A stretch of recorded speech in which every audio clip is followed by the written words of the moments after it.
Hi everyone, welcome back to our Song of Ice and Fire Game of Thrones tabletop role-playing campaign After the Fire.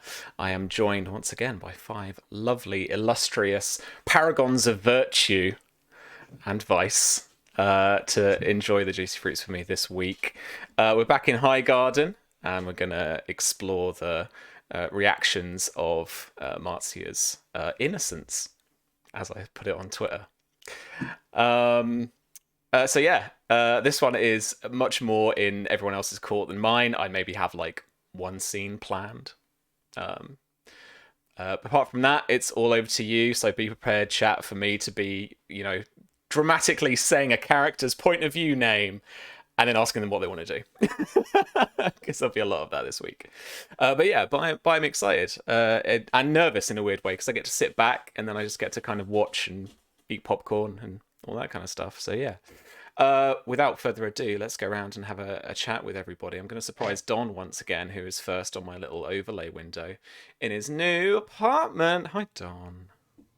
Hi. Yeah, I'm here. Still getting set up. So this past week, I haven't really gotten to play any games or do much fun stuff. It's Yeah, mostly you been said. moving and Yeah. building things, but I'm excited to be back and play again. Wasn't happy. My character wasn't happy with how the trial went. I'm happy, I'm always Sure. happy, but Samwell, his idea of justice maybe doesn't meet up with, there's something, well, we'll discuss it in game. He has opinions. Sure. Nice one. All right. And an exciting week for us because we put the Fallout game on pre-order. And it's Yeah. one of your adventures that features in the core book at the very end, as well as some It, upcoming products. So yeah, I'm very excited about yeah, that. yeah. I've been working on Fallout, the role playing game, a lot. It's been a ton of fun. That's been, on and off, like a big part of what I've been doing in the past year, and it's a big part of what I'm working on right now. So in the book, like I didn't know what the book was going to look like, the core book and the core set, but Oh, like yeah. that GM's pack, the full set with everything, it's gorgeous. Like it turned out great. It looks amazing. Thanks, man. Thank you. I haven't seen any reactions particularly online, but I'm excited to see what people make of the layout of the core rulebook. Because obviously I've been staring at it for a few weeks now, but I think it's like, cool. I love it. yeah, I really like it too. The style obviously has evolved a little bit from kind of your Fallout 3 and 4 and even, the interplay titles before that. But I think we've hit the nice kind of medium point with like the Fallout branding kind of vibe and the kind of 50s Americana vibe too. Like, it's all nice. And weirdly, one thing I'm proud of is that we have an image for every single perk in the book. We have a little vault boy for Yeah. every single one. We managed to find them or make them or whatever, but we did it. Yeah. And again, one of these games where obviously I've worked on it, but I really, really, really want to run it because it's like it was a dream project for me, and still is, because it's going to be supported as well. We're not just a one and done. So yeah, so I'm as excited as anybody. God damn it! Yeah. All right. Enough rambling about work. Hey V, how you doing? It's all right. Fallout's a segue because I wrote the NPC chapter. Yeah. So, and I'm super proud of how that Gek box turned out because Yeah. it's like the one thing I really wanted, but I was working on it. And it's real. Fine, isn't it? Yeah. Also like a dream IP for me. Like my first RPG after playing my first session, I was like, I need this in Fallout because I'm a huge Fallout fan, and now it's happening. Now it's happening. But I'm excited to press all the buttons this week. That's okay. This is why I feel nervous, because you all have buttons to press. I don't actually know what those buttons necessarily are. You're just going to come along and... I did tell you about the big button last week. Yeah, that I'm here for. I'm here for. Yeah. All of the trouble. But yeah, I'm excited. I feel like I've been sat at my desk all day because I was streaming this morning. But yeah, you were doing some new Twitch stuff, ready. Right? Yeah, new Twitch. I get bored with my Twitch overlay like every 6 months, and then I'm like, I want to do a redesign of everything. That's fair. I don't know why I'm like this. But... So I'm sure it'll look awesome because all the other previous stuff has looked really fun as well before. Oh, thanks. Yeah, I try. That looks really cool. I'm excited. Are you sticking with the orange? Yeah. Nice. Orange is just a thing now. I've gone all in. Like my PC cables and lights are orange. I'm kind of stuck here. That's the brand. Nice. Yeah. Cool. All right. Well, yeah. Nervous, excited for what's going to happen tonight, I guess. And Tom is back with us this week. Hello, my friend. How are you doing? I'm okay. I'm enjoying I'm one of the lucky ones who gets a nice long weekend. Yeah, so Friday to Monday, I've got off. It's very rare for me to have, but it's really, really nice to have. So just relaxing this weekend. Last week was good. It was like I was outside in the sun, and it wasn't like ridiculously hot. It was about a nice to get time. a lot colder, mate. I know. I did see next week.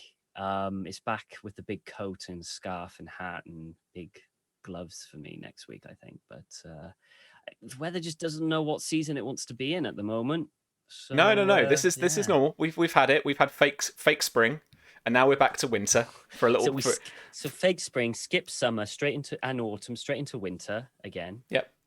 Don't forget the inevitable 3 days of heat wave. That's it. Yeah, three days of absolutely disgusting temperatures. Like the Amazon jungle hasn't got anything on us. No. Kind of temperatures. Britain in a heat wave. Peak Britishness, by the way. Yeah, this sorry. is. I mean, half an hour of the weather from now on, friends. This is it. Literally, we could talk about the weather for a whole 3 hours. It really is something we can do. Let's not but do that. It's slightly boring for people who aren't actually in the conversation. In the conversation, it's friggin' amazing. But for everyone else watching, it kind of sucks. So let's just say I'm excited to play Enzo and Good. See what everyone else has in store. Nice. Speaking of which, Millie is back with us again, playing Lady Faye. Yeah. Hi, I'm what he might get up to.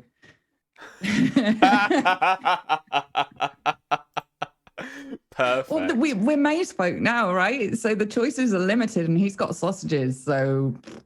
Oh yeah, I forgot about that. Mainly because maybe my brain was saving me from that mental image. Probably. Yeah. But That's yeah, very no, kind. I love I'm already thinking ahead to like other scenes and other shenanigans. Things to do with the awful maze. Oh, good. Yeah. But hello, everybody. I'm very excited to be back. It feels like, well, it has been quite a long time since we did that first episode. Yeah, it's actually been 4 weeks. It's actually been about a month since we did the first episode because we're doing every other week. And I played too many. Dark Sun. I was so sad. But it's last week's episode was really, really cool. And I'm so excited that so many people are here today. Because buttons, I know. like V said, this is going to get interesting once you start mixing everybody else up. Oh, also, look what I've got. Hold up a bit higher, just for the frame. Oh, I can't. There we go. Oh, mate. It's very Beautiful. It's Lady Rowan's tree. It's her house emblem. That is lush. I love that. Beautiful. I like me a prop. Yeah. It's always good to key in to have a prop. Yeah, I agree. Costume and prop. Absolutely pivotal stuff. Nice. Cool. All right, I'm excited too. And finally, Jason, hello, my friend. You are back. You are ready to push some buttons, I assume. I think so. I think we had discussions after the last session, and yeah, just sort of happy to be here.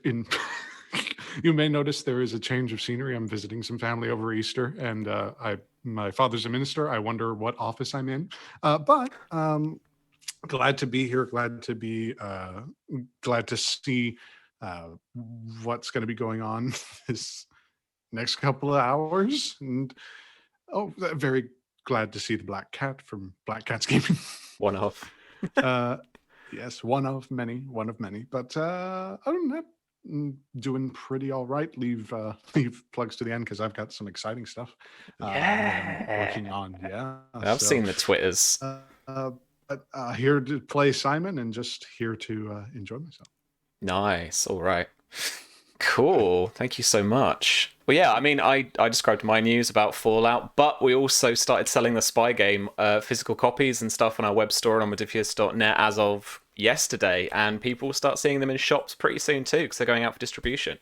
They're lush little books, very, very proud. So if you are into it, if you haven't actually got your copy yet, I know we've got a little fam going. You probably all got it at the moment. If I type in Spy, nope. If I type in Spy game, yes, you can get it now at blackcatsgamingshop.com.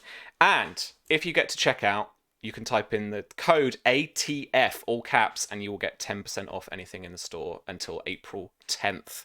So head over there now, grab what you can. That includes, like all the bundles we do of all the different stuff, all the different like dice and GM screen and stuff like that. So yeah, definitely ATF, all caps. I'll type that in chat as well.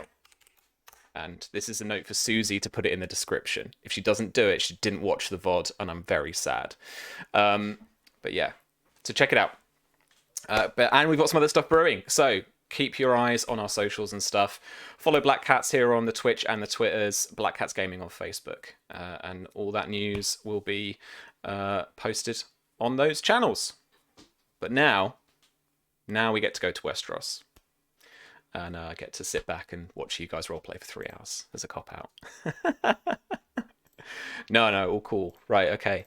We were going to have Amartya this week. Well, unfortunately, Charlie's not feeling too well. So, rest up, get well soon. Which means I have to skip entirely over my first scene and first question. So I don't really now know who I want to go to. But I feel like maybe it's poetic to kind of go to Mara first of all. I think that makes sense based on what's just happened. So we are in the kind of days after the trial, I imagine. I never like to leave things too specific or right from the moment we left off.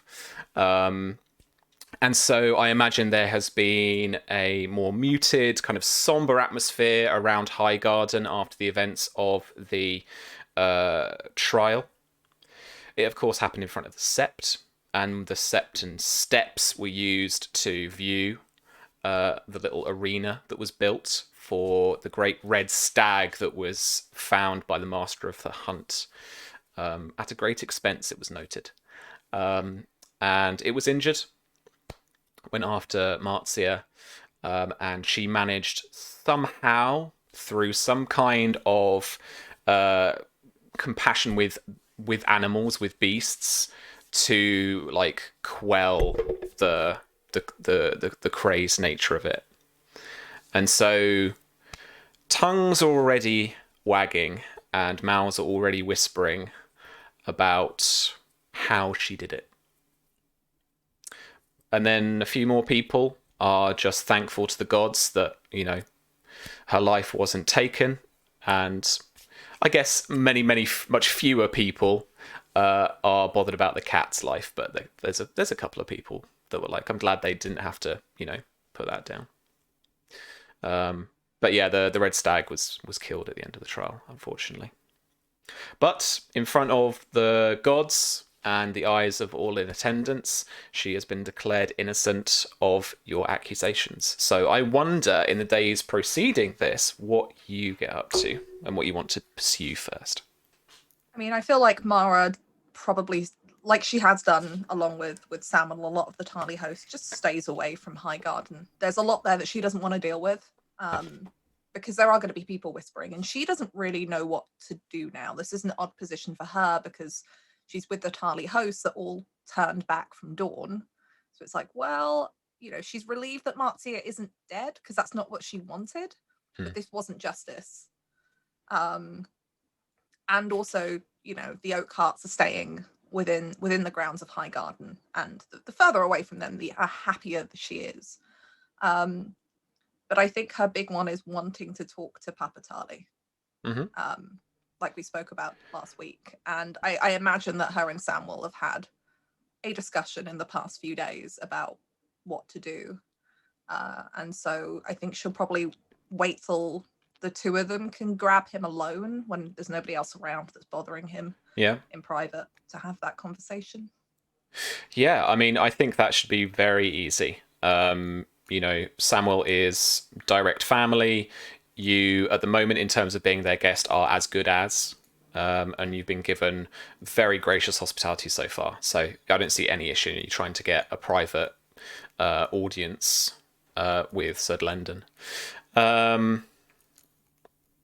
Rather poetically as well, I think let's frame this as a bit of lunch, and Sir Glendon and you are all served venison. maybe you think for a moment, or you have a feeling for a moment that maybe is this the red stag that we saw in the arena, but your common sense, and certainly Samuel's, will tell you that, you know, this most certainly probably isn't. This is just something that the your poachers, which I will call them, have managed to grab off the High Garden lands. Legitimate hunters. Yeah, that's what I meant. Hunters, Poachers. Yeah. I feel like when that's served up, when they're all kind of sitting there eating, Mara is probably kind of poking at it more than she is eating it. In that kind of, well, this is that kind of nervous energy where she can't quite bring herself to sit and eat it, but she'll cut it up and put food on the fork, but it doesn't really go anywhere near her face.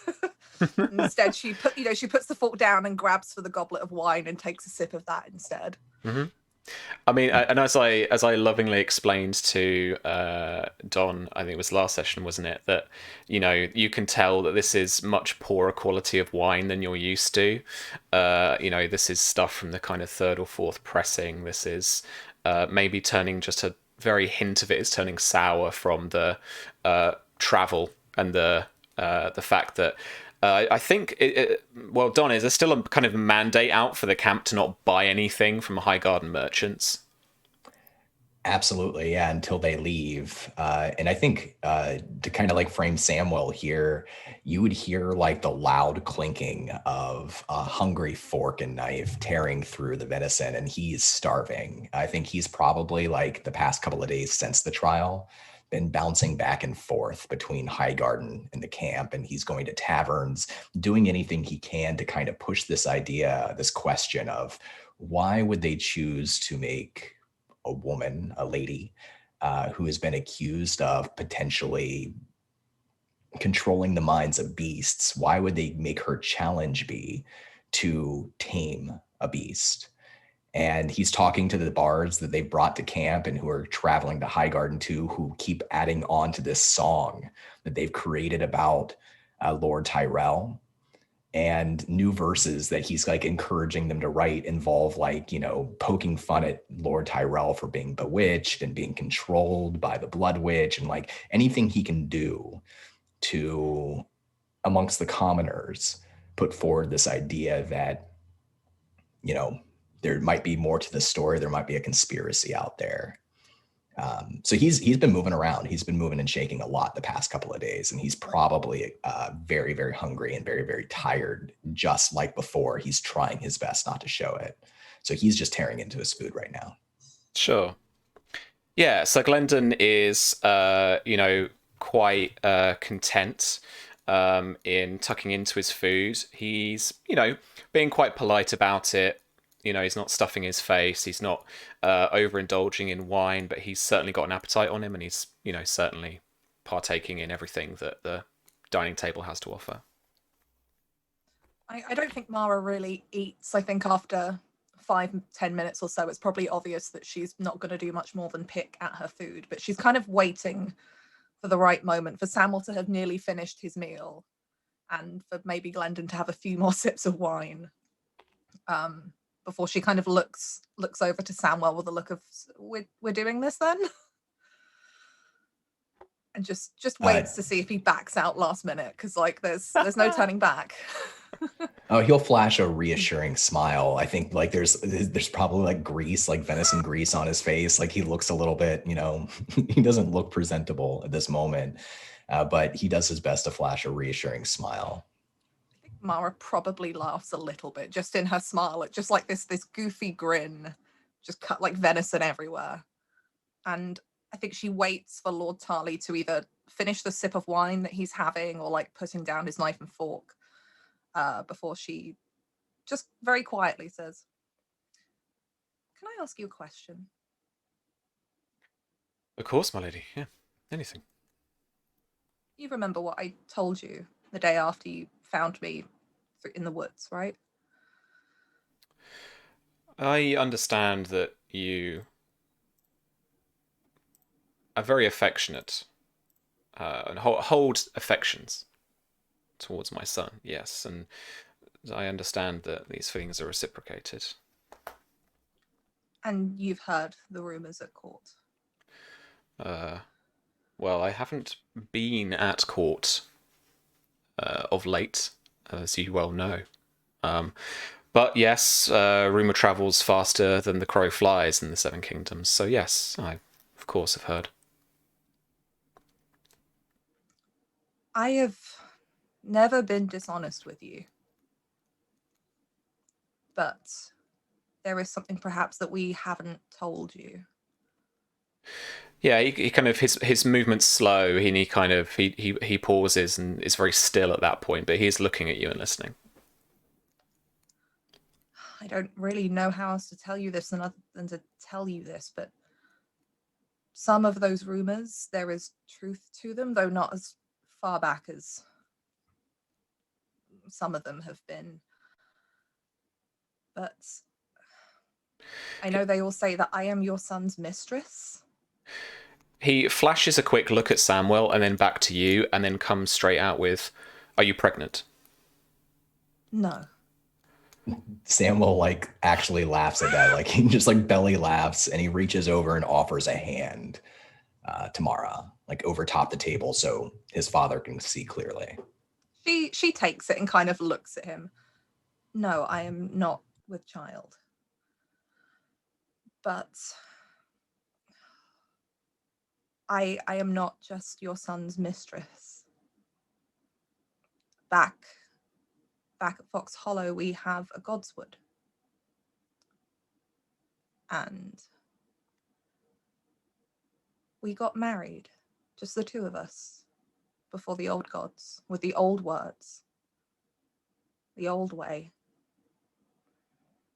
And I know that there is still a piece of paper that ties me to Alistair, but that is a piece of paper.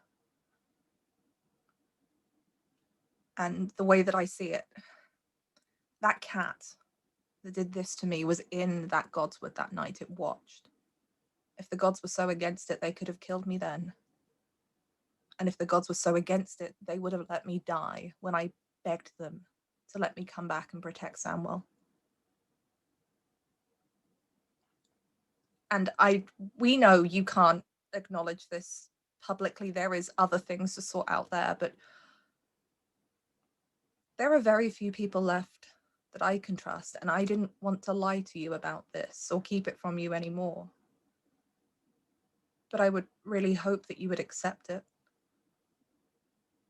And she really struggles to like keep looking at him because she almost doesn't want to see what his face is going to do. And she squeezes tighter on Samuel's hand and just falls silent and kind of waits. Slowly picks up her wine goblet and takes a sip with a very shaky hand. Sam will squeeze the hand and kind of clear his throat. And Father, it's our intention to pursue making this entirely legal within the eyes of the Seven Kingdoms. I know it is not a priority right now, but we will make it happen. And I hope that you will give us your blessing.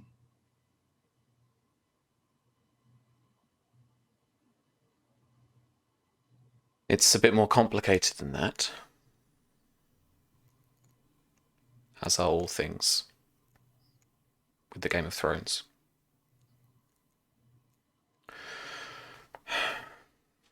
And he is silent for a good moment before anyone else would speak up.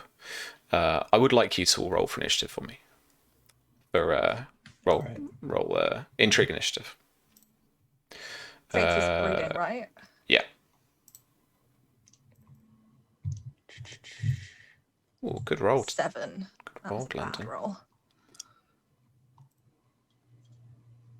I got a 22. Nice.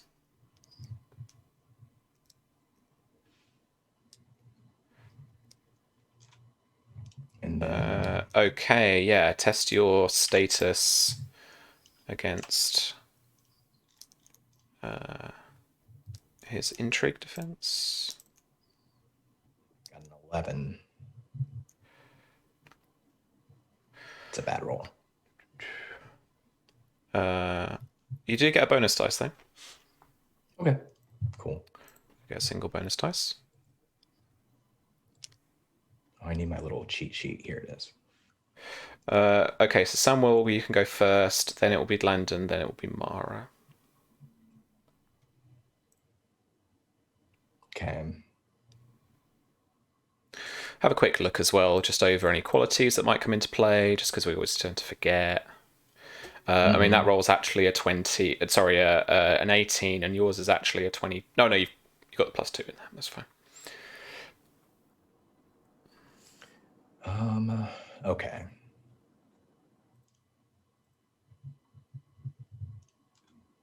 All right. No.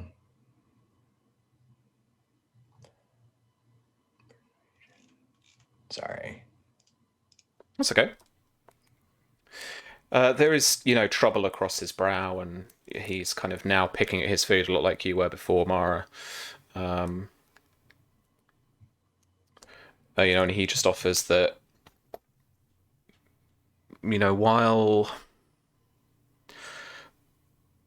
you may think you are, I don't know, Floris the Fox reborn and trying to win the affections of Garth Greenhand, or whether you are John Kill in a silly romance song, but marriage is politics, my lady. Samuel, you know this just as well as I do. And you will too, my lady, sorry, don't get me wrong. But this isn't... While your affections may be...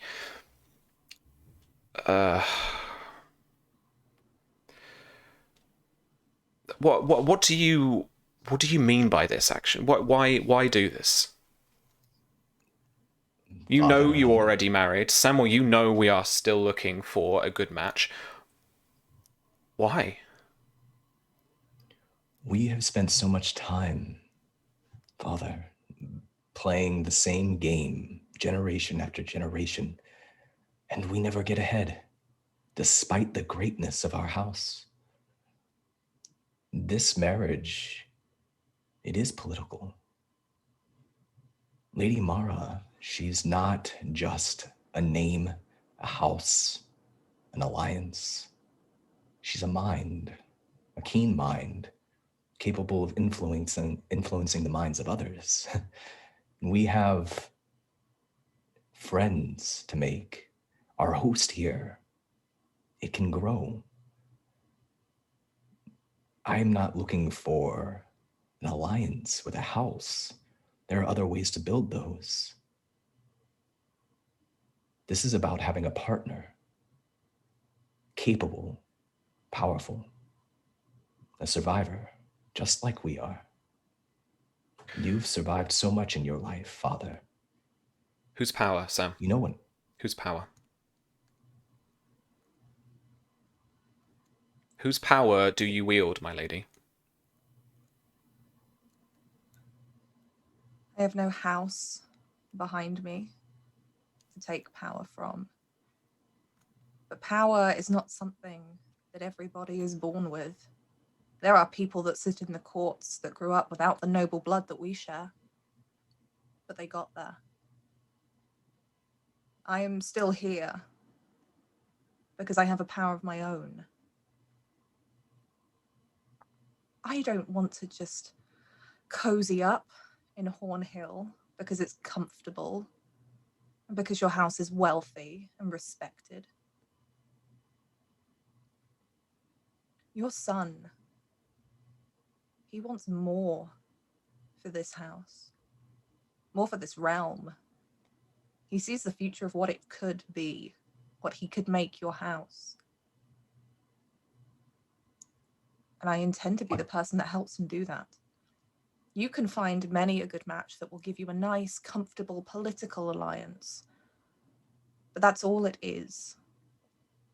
And that woman, her loyalty will always be to her house, to what they need, what they can get out of the bargain, and what they will get. The power of your house, the wealth of your house, all to their own benefit. There are few few people who hold more power in the Reach than you do. So any match that you make is always going to be in their favor. I have no loyalty except loyalty to your son and this house. But my lady, you do. You are still Mara Oakheart. And this host, Sam, this host has been well supplied and well funded for as long as it can by Lord John. You make enemies of our allies, if we are to acknowledge any of this. And so power and strength, my lady, comes in many forms. I need your father-in-law to sustain this force. We need your father-in-law to sustain this force. Think further ahead than that. Your own house words are first in battle. Think about this battle. This goes further than what happens in the next year or two. One day, Alistair will be out. And let me tell you, he is not a man, he is a child who cannot see past gold and glory. And that ally that you have will one day bring you into a fight that you cannot win, that you do not want to be in, all in the name of allyship because of what they think you owe them for this. What do you intend to do once Alistair is freed from the Red Keep? Whatever I can to get myself free of him from that piece of paper. I want nothing to do with him. I have seen how his mind works. He is a fool. A fool that some might follow. And there is a very paternal gaze on Samuel at that point. Samuel only smiles in return. He says, "Father, I'm not unaware of our alliances, of our friendships, of what the Oakhearts have done to support us. And I'm not saying that we should run out into the streets and proclaim this now. There will be a way to do this safely without ruining alliances. For that, I hope you'll help us. But the future of our house and our alliances, that cannot be tied to the Oakhearts. They are not a great house. We are. We need bigger, stronger allies. If we want to change the course, recover what we've lost,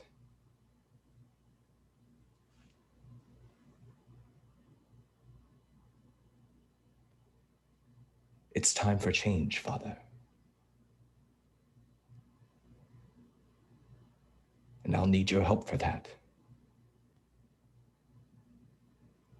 Okay, let's roll some dice. So, Don, you're first up if you want to take your action. Let me know what action you want to take and then what technique you'll be using. I think he's still trying to butter him up a little bit here. Mm-hmm. So I'm going to roll, I guess I'm going to roll Persuasion Charm. Mm-hmm. And because of our benefit, I think because this is strengthening the alliance of the marriage, it's an extra bonus dice, right? Yeah, for sure. I forgot we had that. Okay.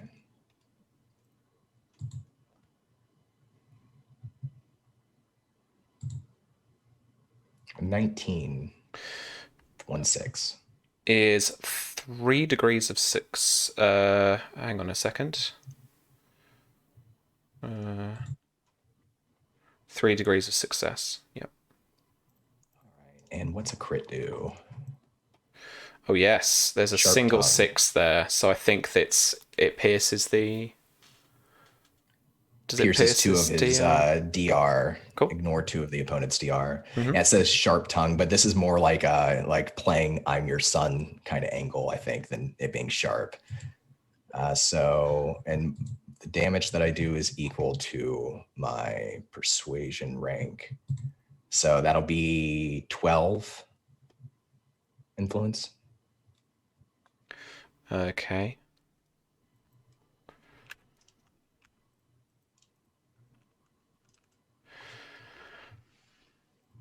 He becomes visibly frustrated and upset by you kind of using that kind of I'm your son, kind of, do it for me kind of tactic. Just as maybe as a bit of just a flavour quickly, but I do want to kind of get back to his action, is that he... and Mara, you haven't really seen him do this before, but he kind of flies off the hand a little bit. But he's making big gestures, and that this is, this is at your behest. This is all for you. I've been sat here outside Highgarden against my liege lord, effectively besieging him at your behest for her. So do not ask me for more. While I am still breathing, I am still the Lord of Hornhill. When I am dead and buried, then you can have your change. Then you do not have to be tied to the oak carts. But while I am still indebted to a good friend of mine, then I will rule. Hope you do for many, many more years, Father. I did not mean to offend you. And I think overall he was trying to convince, for sure. And I'm going to use... this is Mara's POV, so I was going to do... I was going to do her as the main actor, actually, but you did take a role, but never mind. I'll figure that out. So I'll take... I'm going to take a couple of dice, actually. Bumping this up. And this is at Samwell. Ooh! 22. Against your intrigue defense. Yeah, my intrigue defense is...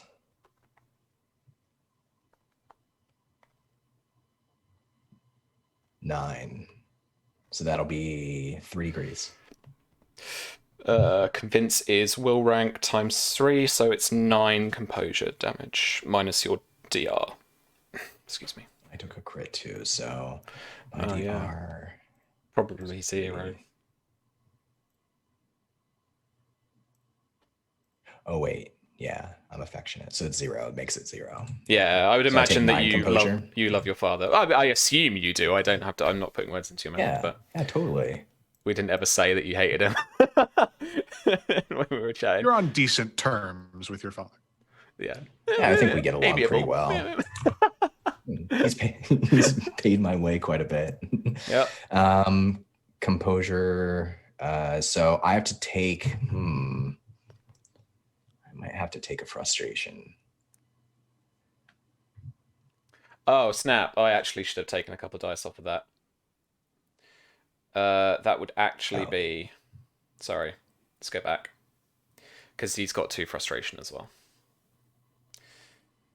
So let's take 6 off of that. 16 is the actual result. Okay. Sorry. So that's 2 degrees of success. 6 composure damage. Okay, and so not a crit, I imagine, as well. Yeah. Okay. Yeah, he just apologizes afterwards and plays, sort of plays it off as he didn't mean to offend. Yeah, sure. Looks particularly boyish for the moment. And V, what did you want your action to be? Um, Based on the last exchange. I mean, she's probably going to be going in for a convince of some kind because that's her thing. But I think she waits for this exchange to happen. She doesn't try to interrupt him or him and Samwell, and she waits until there is a more comfortable silence. Until, like, you know, when somebody flies off the handle for a second and then they kind of come back to themselves. She waits for that moment. Yeah. And I think she pushes her chair outwards. Almost so that she can kind of turn to face him better, so they're not just like stuck at this awkward angle across the table. And she leans forward ever so slightly, kind of arms on the table. I promise you, we are not asking for you to come out in full support publicly. We don't want to announce this. I want to find a way to leave Alistair that is legal, that is within my rights, and there will be a way. I will find it, or I will make one. All we're asking is that you accept this. And if you do, I will spend all of my time proving to you that we deserve that. I will do anything for your son, anything but leave him, not unless he asks me to. Not unless I know he means it. I will do anything for this house. But I will not leave him. I will prove it to you. I will keep trying to prove it to you. But I can't go back there. I can't leave behind the one person who cares about me. The one person who I can protect, who I can help, and go back to a place where there is nothing but ruin and death and fear. You turned this host around for me and came here to seek justice for me. And I will appreciate that more than I could ever put into words. So let me show you how grateful I am by being by your son's side for whatever it is that he needs. Don't turn around for justice and send me back to a place where there is none, to a man who has no honor, to a man who was never a husband to me, who I know one day will turn on you the second he thinks it is advantageous. Let me protect your son. Let me protect your house, please. Let me prove it to you. I'll make your convince roll. Yeah, I'm scared. I'll get a couple of bonus dice for that roleplay as well. Yay. How many is a couple, Sam? 2. 2? Yeah. Yeah. Okay. So where we convince. Mara already gets a bonus dice for convince. So 25 total. She gets a +1 and 4 crits. I mean, 4 degrees of success. I think essentially this is wipeout for you, as we see often from Mara. So yeah. What she's good at. What's your objective here? I think the objective is to it's to make him see that they're not asking for like, come out and support it, so because we're going to tell everyone tomorrow. It's that kind of quietly support us. You don't have to go out of your way to do anything, but we just want you to accept this and know that you're okay with it, that you will accept that we are married and at least not get in the way of that while we find our way to make it legal and all of the good stuff. But she wants that acceptance from him, that he will look at her as Samwell's wife.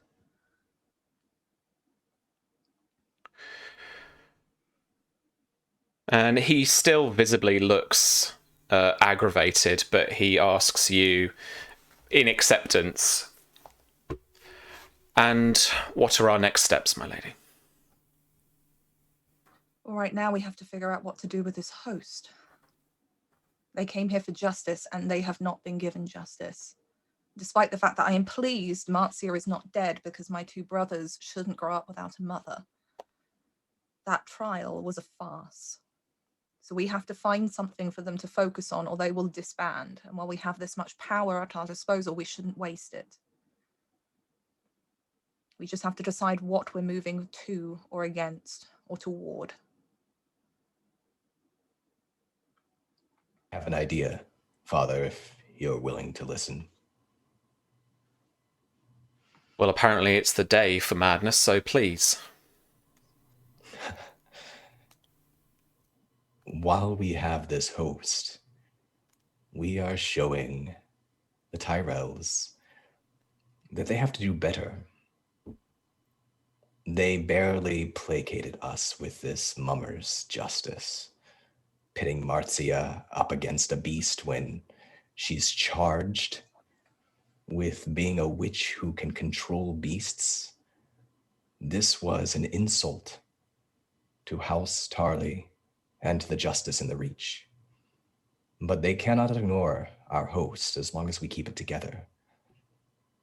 Now, I don't believe we should stay here outside of Highgarden, but I would go to Old Town.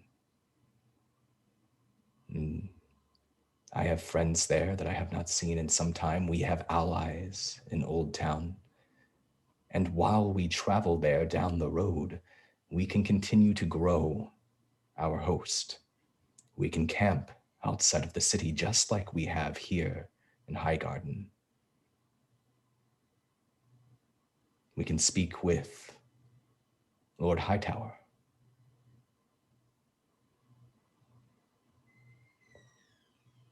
Lord Hightower is here. It's Lord Treasurer. You intent on taking him with us? I believe we should inform him that we intend to travel to Old Town.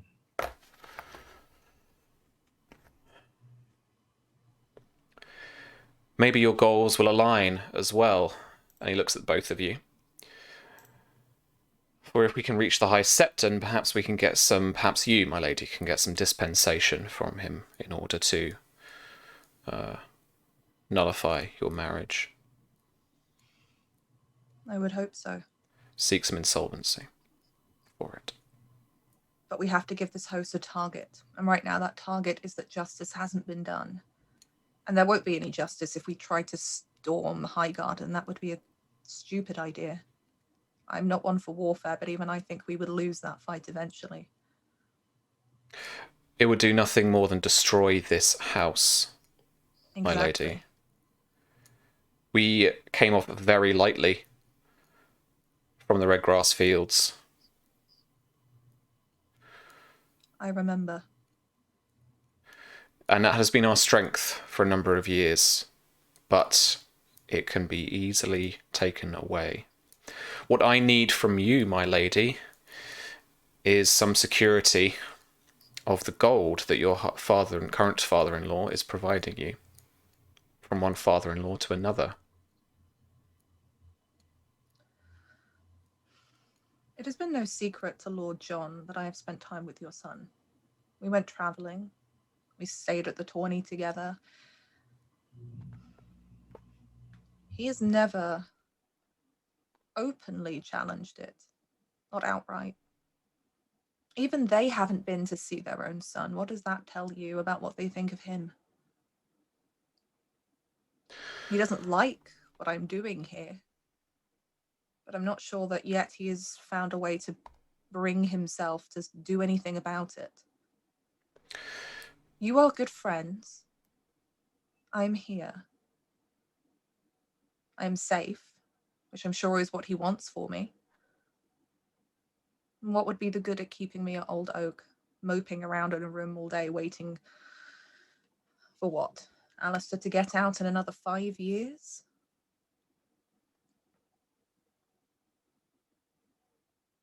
If we continue as things are, nothing should change. And if I have to be a little bit nicer to the old lord, then I will.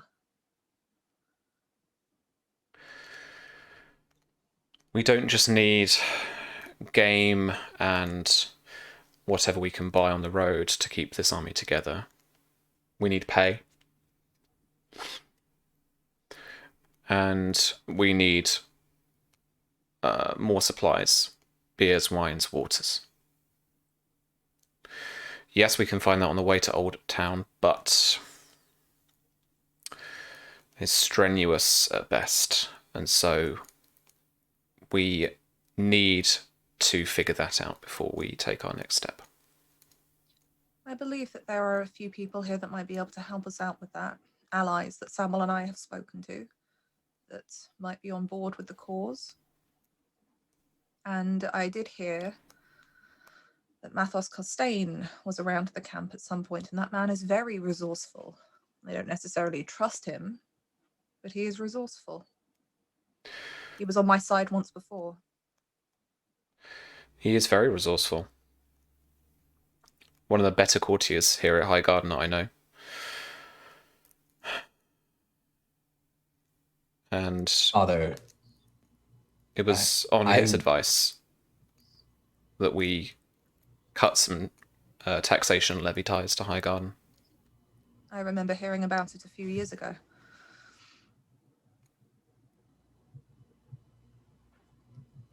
We can find the Father, supplies. I promise to take responsibility for making sure that we can gather the funding and the supplies we need before we go. We've never had, at least in recent memory, this much influence.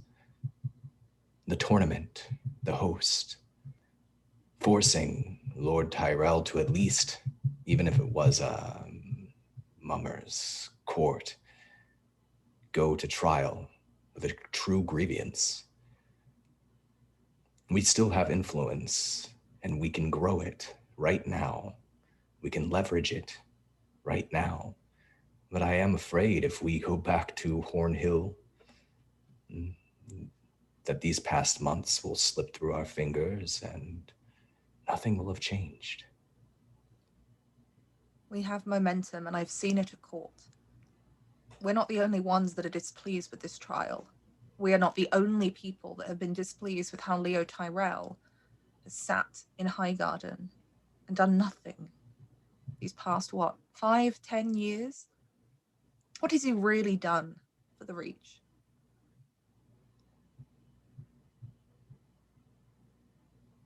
My own father saw that, and he made a terrible move at the time that he made it.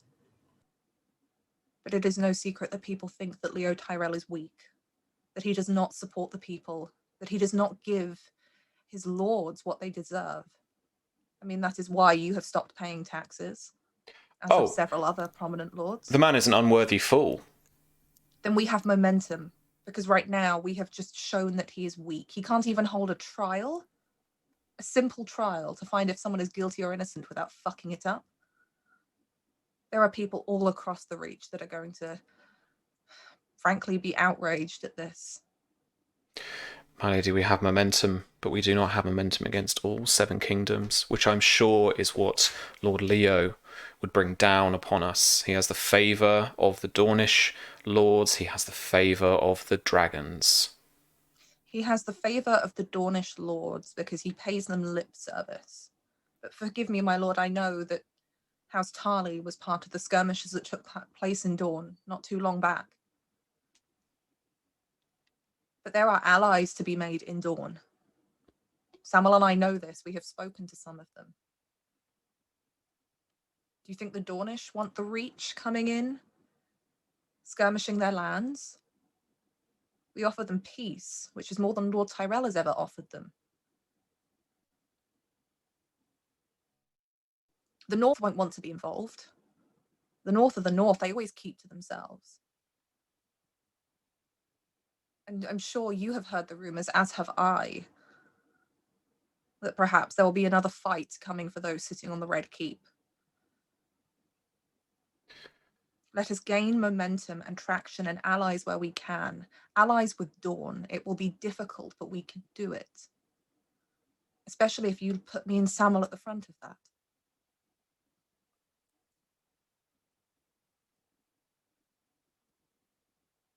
Sometimes the battle isn't getting on the battlefield, it's winning it before it gets there. Do you think anyone wants to fight with an army? Really? If there is a much easier way out? We don't have to actually go to battle, we just have to make it look like we would win.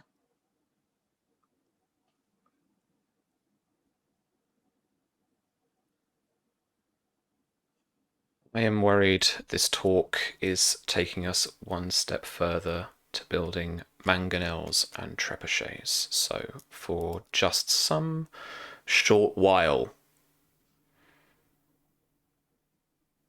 let's at least be quiet, enjoy the wine. And he takes a large drink from his goblet, stands up, picks up another carafe from the side, fills it again, and then slowly heads out of the tent. Sam will kind of like get up, and if he sees like he's kind of moving slow, like he'll move over to his side, and just kind of put a hand on his shoulder and guide him out towards the door. And just before he steps out, he'll just kind of lean over and whisper into his father's ear, "You are the Lord of House Tarly, Father. Everything I do to honor you."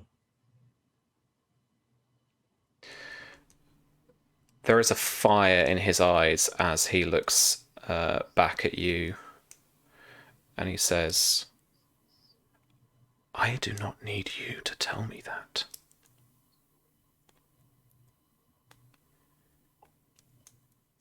"Of course, Father." And he walks away, leaving your arm.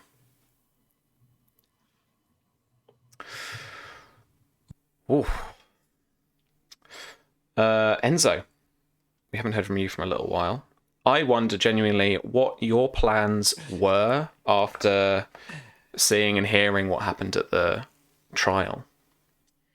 So Enzo probably didn't hear about Miria's choice. Sorry, not Miria, Marzia's choice. To do trial by endurance until very late, probably. He was expecting a trial through the courts, talking and talking. And when he found out that she was doing through trial of endurance, he was livid.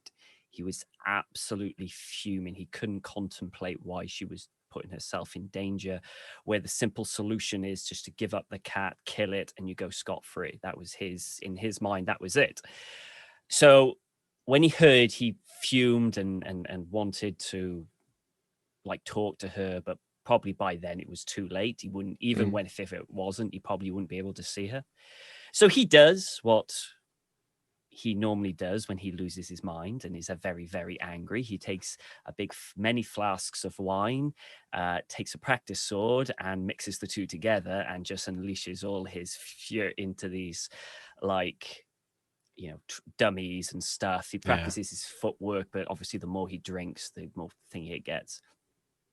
And there was probably even a point where once it was done and he was pretty much completely drunk, he would go to a guard and ask what happened and say what would happen. And then he wouldn't believe it and go to another and another until finally that he believed it. So then that started a whole new round of drinking to celebrate that she was alive and proven innocent. So for the past probably 2 days, he's probably been celebrating and drinking. He probably would have wanted to see Marzia at some point, but he kind of let her rest up, let her heal up, let him sober up. So he's probably just coming up off quite a significant bender. And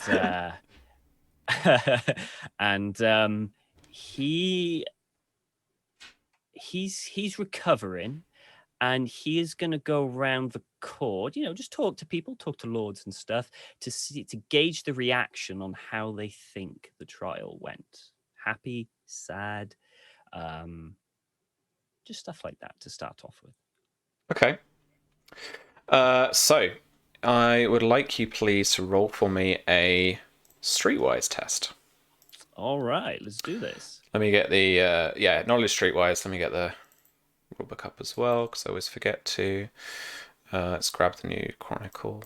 That's not Swords bad. Chronicle. 16's not bad, mate. 16. 16 isn't bad. From actually just being around court, the basic info I can tell you is that obviously people thought it was, kind of fairly bloody. There have been a few people who kind of have acknowledged this thing of like Oh, but she had a trial that was basically about like taming beasts when she has this like shadow cat. That's a bit weird, isn't it? Where's my Swords Chronicle PDF? No, it's because it's in a different folder. That's why, Tom. Gotcha. Sword Chronicle. Here we are. Let's check out the abilities to use. There we go.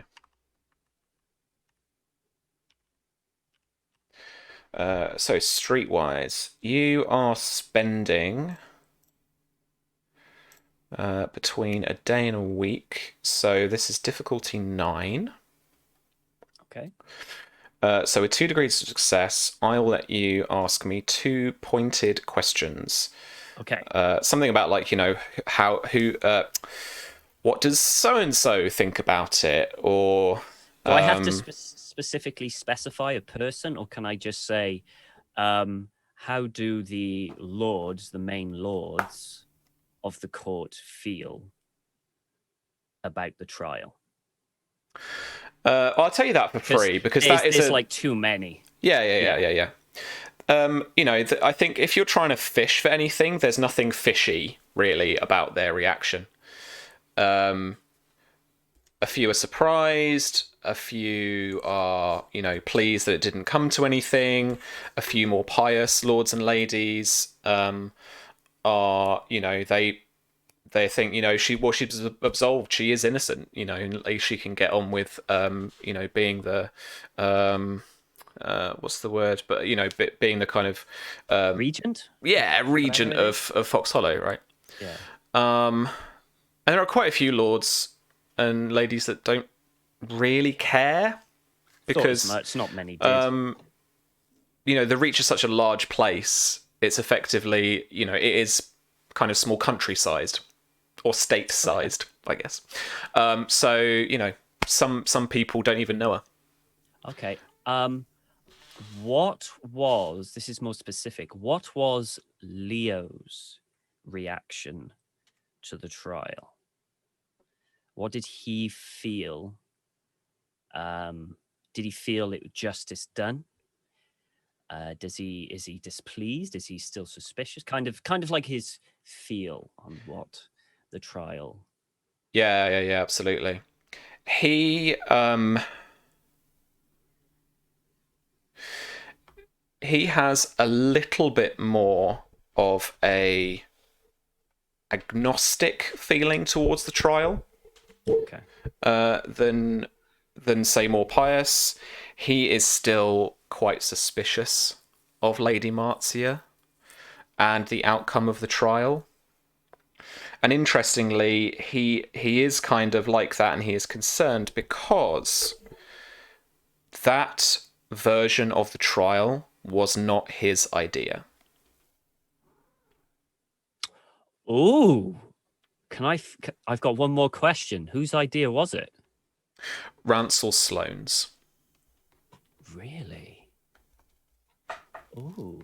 He's the shadowy guy, isn't he? He's the Lord of Whispers. Lord of Whispers. Ransel Sloane. Ransel Sloane. Another character called Sloane. Yeah. They're always douchebags. Yep. Okay. That's very interesting. Okay. That's good information that I did not know before. Interesting. Okay.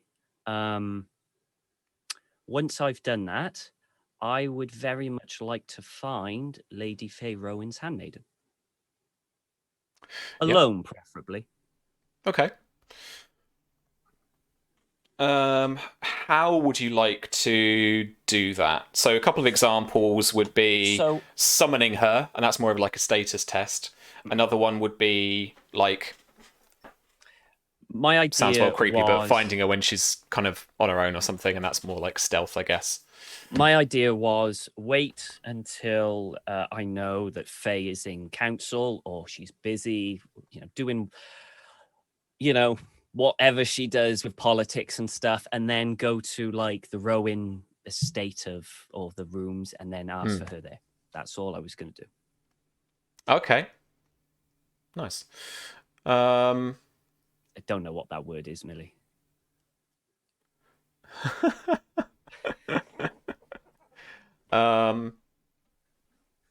Okay. I tell you what. You managed to find her in waiting outside the solar of Lord Leo. Lady Rowan is inside. Okay. And there's a few handmaidens here, and they're having a little gossip. Maybe even some tea or something, I don't know. But they're essentially in like an antechamber, kind of hanging around the corridor as well, a little bit just outside. They're essentially waiting for actually no, I tell you what, this is better, I think. There are like courtiers, and there are a couple of knights or guards probably waiting for their lords, and there are a couple of handmaidens, Lady Faye's being one of them, and they're all having a flirt, basically. They're having a bit of a kind of a group flirt, as these guards and these knights are kind of, doing their like, yeah, look at me, yeah, like I've got a sword and I'm like really tough, and yeah, I could take on so and so, I could take on so and so. Have a feel of that pommel. And the handmaidens are either being very skeptical and giving each other kind of looks, but kind of laughing along with it, and that kind of thing. Okay.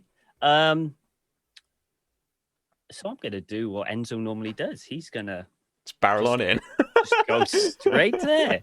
Go straight to the person. Go up to all the giggling and all the stuff, and he will go, "Oh, apologies. I am not interrupting anything of you lovely young people, am I?" The two guys, as they turn towards you. You see their faces drop. Usually, when you meet people, you recognize the look people have when they go, "Shit, you're so and so." They have that kind of cock-blocked look on their faces as they turn around to you, and they're just like, "Oh fuck, it's this guy." Okay, great. And they were just saying, yes, good sir. We were just speaking. We're all waiting for the small council meeting to wrap up." Ah, I see. I haven't been waiting long, I hope. And the other one's like, "Oh no, not too long. The time passes oh so quickly with such pleasant company." He's kind of laying it on a bit thick, And he'll kind of go a little further forward, and kind of like he's in between everyone and stuff. I see. Well, I mean, it must be so boring just waiting out here. It is nice when you have such pleasant company to occupy your time. What do you think, ladies? Are these two gentlemen pleasant company? They laugh, and Lady Faye's handmaiden says to you, "Oh, quite pleasant, obviously. What brings you to this part of the keep, my lord?" I am not a lord, but I appreciate it. I actually wanted to talk to you. I would know her name, but I don't know we actually gave her a name. Yeah, Millie, did we give her a name? I don't think so, no. What do you want us to definitely know it? But what do you want us to do? Do you want to give us a name, or we could come up with a name? Sometimes I ask chat to come up with names. Namer. Chat. Name We need that handmaiden. we need a Westerosi handmaiden. So what's the kind of you could decide from where you can be. It could be whatever. There's no wrong answers. What kind of person is she? Where is she from? Is she from Golden Grove? Do you think she's a local girl? Definitely be from Golden Grove, one of the families that has been there for generations. Definitely somebody that Faye has known since she was a kid. Yeah. Oh, nice. That's really nice. Same kind of age, or is she a bit younger? A little bit younger. Mm-hmm. Like teen or not? From one of the poorer families. Yeah. So she's been kind of late teens then, I guess. Huh? So late teens then, I guess. Yeah. Okay. Yeah. Gwendolyn. Oh, like a Gwendolyn Christie. Fuck off, Don. Oh. Bless you. Don went wine. full George. I quite like Gwendolyn. Should we go with Gwendolyn? Gwyn, yeah. Gwyn? Yeah, all right. I have to write that down. Yeah, let me write Someone that down. write that down. Where the stream goes silent as we all write this down. So he was, I actually wanted to have a private word with you, Gwendolyn, if you would be so kind. Okay. At this point, I need you to roll to cock block for me, please. So I shall roll to cock block. I need you to roll for me. I guess like persuasion, unless you're wanting to do this. How do you want to do this? You want to do this in a kind of clever social manipulation way, or do you want to do this in a kind of look at me, boys, I'm a fucking pirate captain status type way? Because these are just like guards and, you know, hedge knights kind of level, you know. Even though it would be worse, I want to do the whole "I'm fucking famous, motherfuckers" kind of way. It's gonna be a worse role. My status is only 3. What's your famous thing actually say? Basically, from what I remember, it gives me when I roll persuasion or charms, I turn my charm or seduce into test die equal to my status. I'll tell you what, let's make that there we go. Make that charm roll then for me. Okay. With your bonus you can, when treating any of your charm bonus dice as test dice up to your status rank. Okay, so essentially I'm just doing a charm but including so I'm doing a status roll, but adding what I've got in charm to the test die of the status roll. Yeah. Sure, let's do that. All right.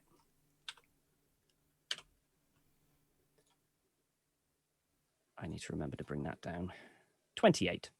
Jesus Christ. I'm gonna do it now. I'm gonna bring, because my charm's 3, so it goes up to 6. So Yeah. Okay. Back down. Otherwise, I'll forget. I'll be like a king if I leave that. Yeah, I mean, she is absolutely kind of frozen with, you know, the girls are now all looking at her. The guys are a mix of looking at you pissed off, looking at the girls like, what the fuck is going on? In that very kind of masculine way. And she is just kind of a bit of, yeah, sure, okay. And, you know, she would follow you a little way down the corridor, but she stops just shy of being out of view of her friends. That's fine. I just wanted to kind of like just out of earshot so they don't hear. And Gwendolyn, I do apologize for bringing you away from such delightful company. But there was, well, you are from where Lady Rowan is, no? Oh, yeah, I'm from Golden Grove, yes. Golden Grove. I was wondering, you see, I do not know much about Golden Grove myself. And, well, I am a friend to Lady Rowan, and I wish to know a little more about it. You know, the customs, cultures, what they like to eat, drink, stuff like that. I was wondering if you could, I mean, you don't have to do it now, but when you are free sometime, that you could enlighten me to where you are from. I guess. Of course. Why don't you roll again for me? Persuasion, convince this time around. You're trying to just simple one against her. All right. Passive. Ooh, that's rough. But I get to re-roll Intrigue. one, so I re-roll Defense. those 2. Okay, so that goes up to 13. Okay, nice. Yeah, she you know, at first she's a little reticent, but she gets quite excited about, you know, I feel like you're asking me to spy on her ladyship. Oh, heaven forbid! No. You can tell her if you wish. I just wish to know more about where she is from, where you are from. She says, "I'm joking, my lord. Captain, sir, Enzo would be fine. I'm joking. Of course, I can tell you all about Golden Grove. It'll be our little secret. Exactly, just between you and me. Well, I don't want to. So, should we do it later today when you are free? Oh no, please, we can chat here. She kind of looks just behind her just a little second, and then she says, "It will cause such a drama this afternoon." And he'll smirk. He's liking her. In that case, fantastic. So tell me, Golden Grove. What are you proud of? What makes it special? I of course know of the great apple tree that gives, in theory, the golden apples that they are famous for. But what else is there? She tells you a story of seeing Lady Faye absolutely legless at a cider festival, and just espouses how great this local cider is. Okay. But it gives you the impression a little bit more of Lady Faye as more kind of favoured by the small folk. Yeah. So a bit more down to earth than the courtly lords and ladies who are here. Interesting. Who have a lot of highfalutin attitudes. You enjoy parties at the place, no? Oh yes, festivals and dances, but dances with everyone, not just the lords and ladies or knights who are there. Sounds like my kind of place. I got to visit there sometime. And what about food and drink? Is there a delicacy that I should try next time I am there? Isn't there an apple cobbler? Didn't we say? I think it was like something like an apple cobbler is their famous kind of thing. Yeah, so basically every way you imagine that you could cook apples and then a couple more is how she describes a lot of the kind of food. It's just balmy. I can imagine there are real places like this where basically everything is their cuisine, like the thing they grow. Like you go to the Champagne region in France and you can't fucking move for it. Do you know what I mean? Like it's just... Have it on their cereal. They have it in everything, you know. Yeah, exactly. Right. So this is the kind of equivalent, you know. You can only call it cider if it's from Golden Grove. That's it. Yeah. Otherwise, it's called Otherwise, it's just pressed apple. Pressed apple drink or something. Yeah. Okay. Or there is certainly a... What is this? It's not it's Perry, isn't it? Like a sparkling cider thing. I have no idea. Yeah, there's some shit like that. They she gives this a name. It's not just cider, it's this, and you're like, okay. Interesting. And then it's apples cooked every which way, basically. Okay. Pear cider. That's right. Pear cider. That's pear cider. Oh, there we go. Pear cider. Okay. And there's okay. And we just carry on with the conversation. I learn little bits of stuff like that. And okay, well, that was very informative. Thank you so much. You have been most helpful, and I'm sure I'll have to go back to your friends there. So, and he's going to take her by the hand, give her a little kiss on the cheek, and go, I'm sure I shall see you. Fucking shocker. And he'll kind of just slink away. You gotta give him something to gossip about. Yeah, Gwyn doesn't blush when you kiss her, but on the walk back, she goes bright red. Yeah. Because they're all just talking. The boys are now at this point are just turning around and fucking off. Like they're going off for a sulk, but they still got to wait around. But she goes to the other handmaidens, and they're all asking her like, "What happened? What did he ask you? We need to know the gossip." Yeah. Okay. That's where I'd like to pause. Okay. Yeah. And I would, meanwhile, like to head over to Faye. I've got an open position for a handmaiden if anybody's interested, because just their little secret. Okay. You are in Lord Leo's solar.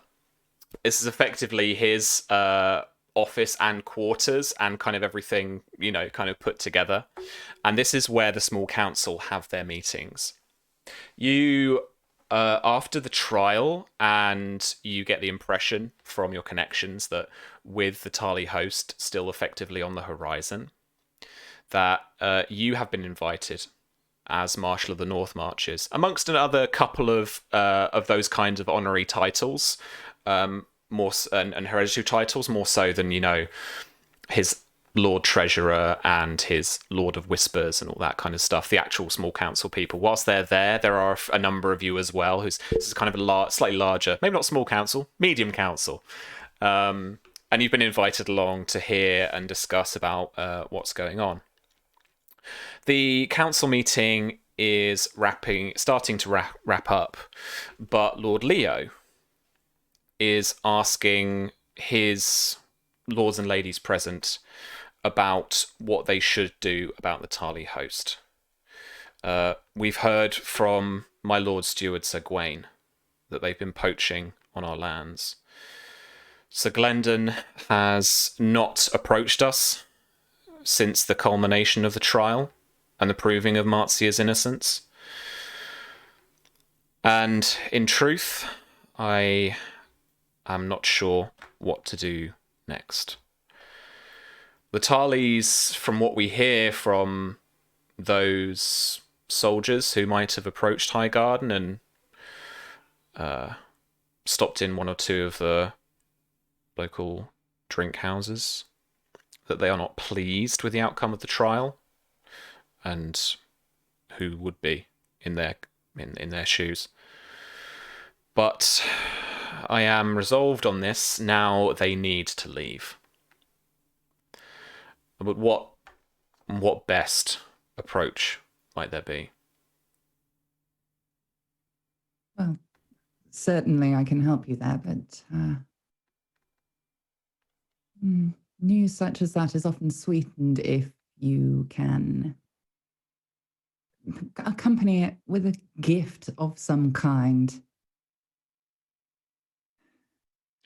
I gave the Tarlys a trial, and now I have to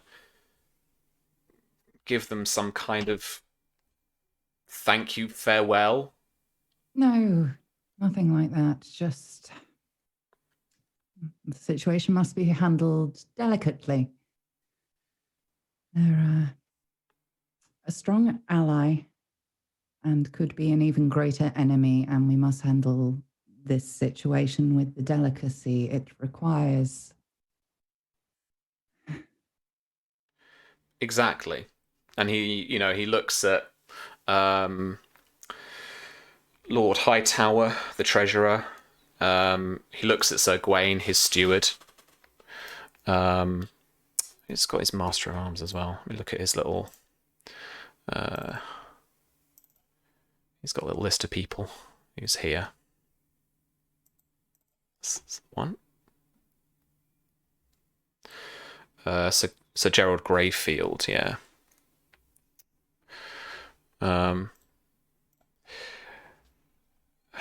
You speak truth, my lady. We can't match them whilst they're here, particularly whilst they're effectively besieging the castle.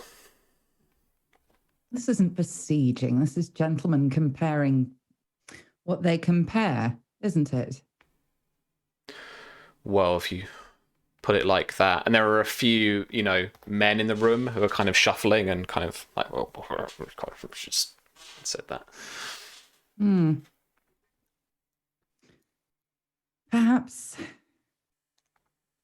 Perhaps I could speak with them myself. I had previous dealings with that family and we were quite close for a long while. While I cannot imagine that this will be taken well, the least we can do is soften the blow. I should prefer to be able to go with tidings of peace rather than And she looks so awkward that we're even having to talk about this. Any tidings of war, my lady, will come from them, not from this seat. Do not worry. That's what I'm hoping to avoid. I am as much committed to peace as anyone in these now 7 kingdoms. Let it be known. And he looks around at, like, everybody. A warning, my lord. A dog that bites can only be trained so much, and there may come a time when it must be put down. I would like to avoid that if possible. And I make really strong eye contact with him. But should this not go well, you may need to make a show of strength.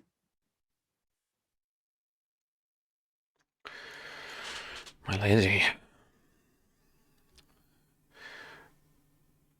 I would need support from a number of you. You and your vassals, your banners, particularly, my lady. You have them.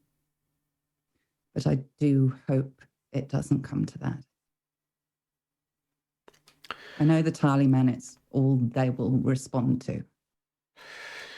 Your forces are...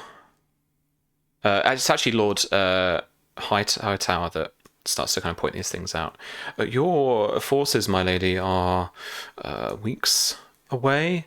Any other allies we might have, my forces from Old Town, again, several weeks away. I am not sure who else in the closest vicinity to call upon, apart from maybe some of our bannered knights. It is Lord Tarly's holdfast that is closest to Highgarden, more so than most. And they have the jump on us here, I'm afraid. They are, you are right though, my lady, they are, Sir Gawain actually pipes up, but you're right, my lady, they are not besieging us, they are perhaps just close enough to notice, but perhaps we can get riders out and news, or perhaps actually ravens would be quicker to summon forces from your respective holdfasts. I suspect that may not be taken particularly well. Do you think? If you had a large group of armed men and were just making the motions of beginning a war, and you saw those people you were threatening amassing groups of their own, do you not think perhaps that might look a little like you were being baited? Well, it's as you say, my lady. It's men measuring what they measure. Well, then, while I go and converse with the Lord Tarly, maybe you can find somewhere else to measure them.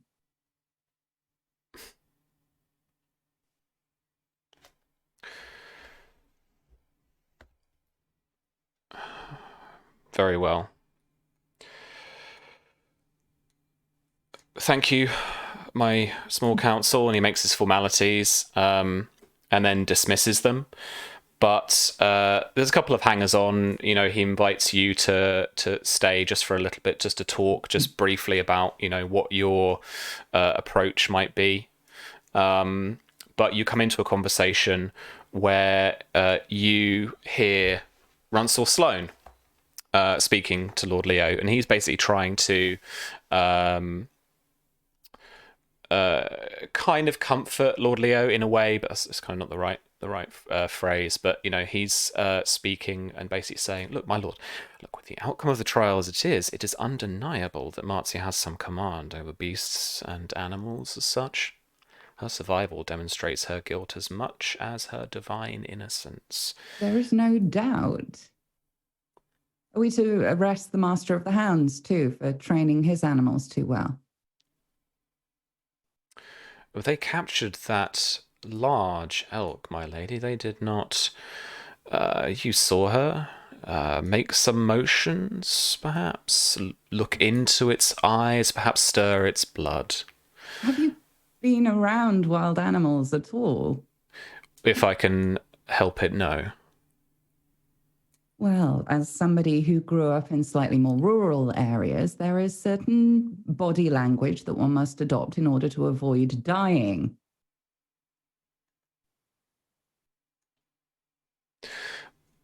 But you can't mistake that it plays perfectly into the eyes of the gallery, as it were. People will see what they want to see. Precisely. The fact is, this is a very small matter. The only reason it is as large as it is because Lord Tarlius decided that it's important. Yes, and I wonder why that is. Strange. I think we can probably guess. People murmur of witchcraft, but they also murmur of other things. Yes, my lady, I try to ignore that too. And so you're in treatment with the Tarleys. What do you need from me? I don't know yet. If you have any suggestions, I'm more than willing to hear them, but I'm hoping at least old alliances may not be entirely broken. You were betrothed to his boy? Once, yes. With that betrothal broken, I wouldn't think that Sir Glendon sees that particularly as an alliance as such anymore. It goes back longer than that. And I believe at the time he understood my reasons. No, we can all understand your reasons, my lady.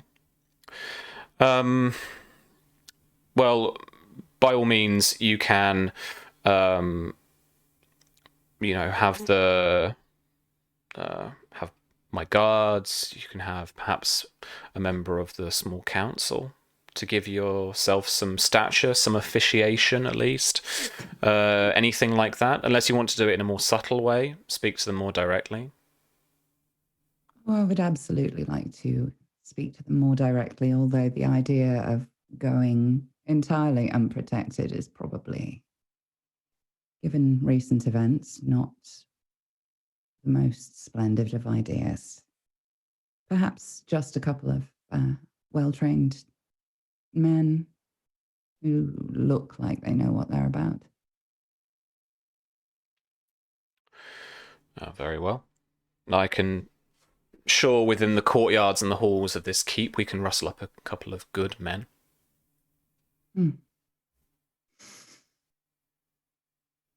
And this again is this is super awkward. The idea of arriving with anybody is just...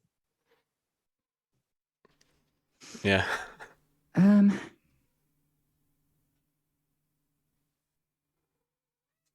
believe there are a couple more people who could be of use.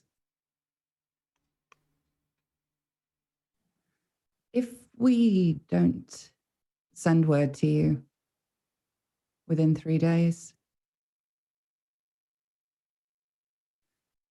you may want to send a raven to some choice locations as quickly as possible.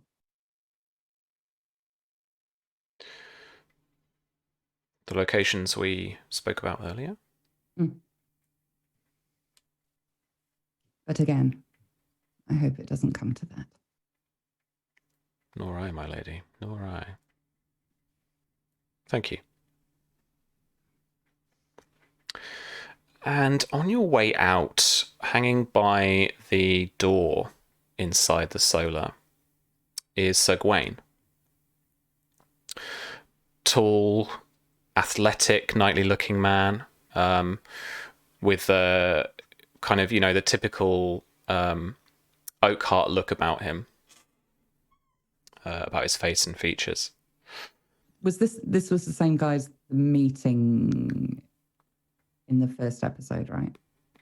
Was in the small council meeting, arguing with Hightower, or was that somebody else? I get lost with the names. I think he was actually. Yeah, I forgot. I've kind of forgotten it now. But he's Lord Steward. So yeah, he's effectively like looks after High Garden. Kind of the right hand man to Lord Leo. And is a cousin to Lady Mara's still husband. Awkward. Yeah. But he asks my lady if I can speak with you. But of course. And kind of gesture like, that's what we're already doing. He looks a little awkward, but he'll walk the corridor with you in one of those kind of West Wing shots, I guess. My lady, I had a run-in with Sir Samuel Tarly a few days ago. A run-in? Not just about the poaching on our lands, but about his company of late. Oh. And he kind of looks about him as if to do that stupid "is anyone listening" thing when of course everyone's listening. Lady Mara Oakart, my cousin's wife. Yes. When I challenged him on the rumours of their relationship, he did not deny it. Obviously. So I wondered, as you would volunteer for his lordship, that you would perhaps help me too, maybe. You knew Sir Samuel before? I did. What are you getting at? I wonder if you could perhaps speak to him, make him see sense.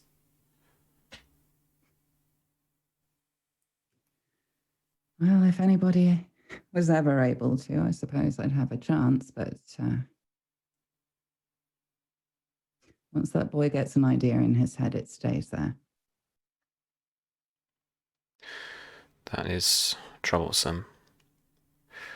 I am trying to contain my anger for Highgarden and for his lordship, but at some point I will have to demand honour.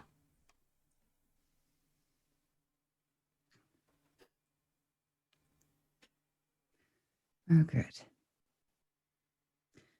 Do not mistake me. I take matters of the heart and of honour incredibly seriously, as I take the vows that keep us to or from those matters.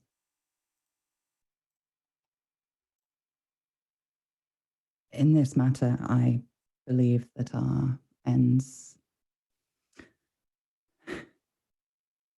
are in line. So if you wish to see that as help, then so be it. But I do not want to take credit for helping you when I will merely be saying what I was going to say in the first place. I will thank you, my lady, then, and take my leave. And he heads off in the other direction down the corridor. I kind of watch him go, looking a little sad for him and also just so frustrated by all these men constantly comparing those things. Just put your swords away, boys. But his sword's bigger than Samuel's, so never mind. Yeah, whatever. It's how you use it. It is. It is. I'm coming for Don for like the third time. Right. Oh, hello. Okay. Is there anything else you would like to do before this pivotal scene? I feel like this is something we're kind of driving to, so I would for sure like to kind of do that as part of the kind of culmination of the episode. But is there anything else, other little bits before you head out, or have wanted to do in the past couple of days? Well, one, I would definitely be trying to take Enzo with me because I know that he knows this group. He's been there when we've met before. Would I know?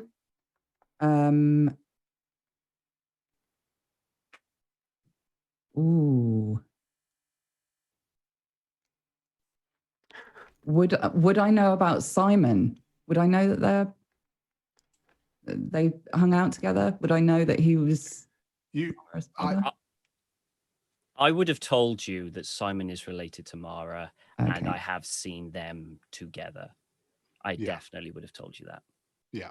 And I also imagine that just throughout the sort of medium council meeting that Simon might have been like in the background, just sort of silently nodding along and just kind of keeping an eye on things. And when Gawain sort of leaves, I imagine Simon is just sort of in the background, kind of scratching at his chin nervously. In that case, I will be assembling my boys. Nice, Simon and Enzo. Oh, it's gonna be a juicy fucking PvP session at the end of the game. Okay, all right, good. Beautiful. Okay, no problem. Before we go to that, then I want to ask Simon, what do you want to get up to?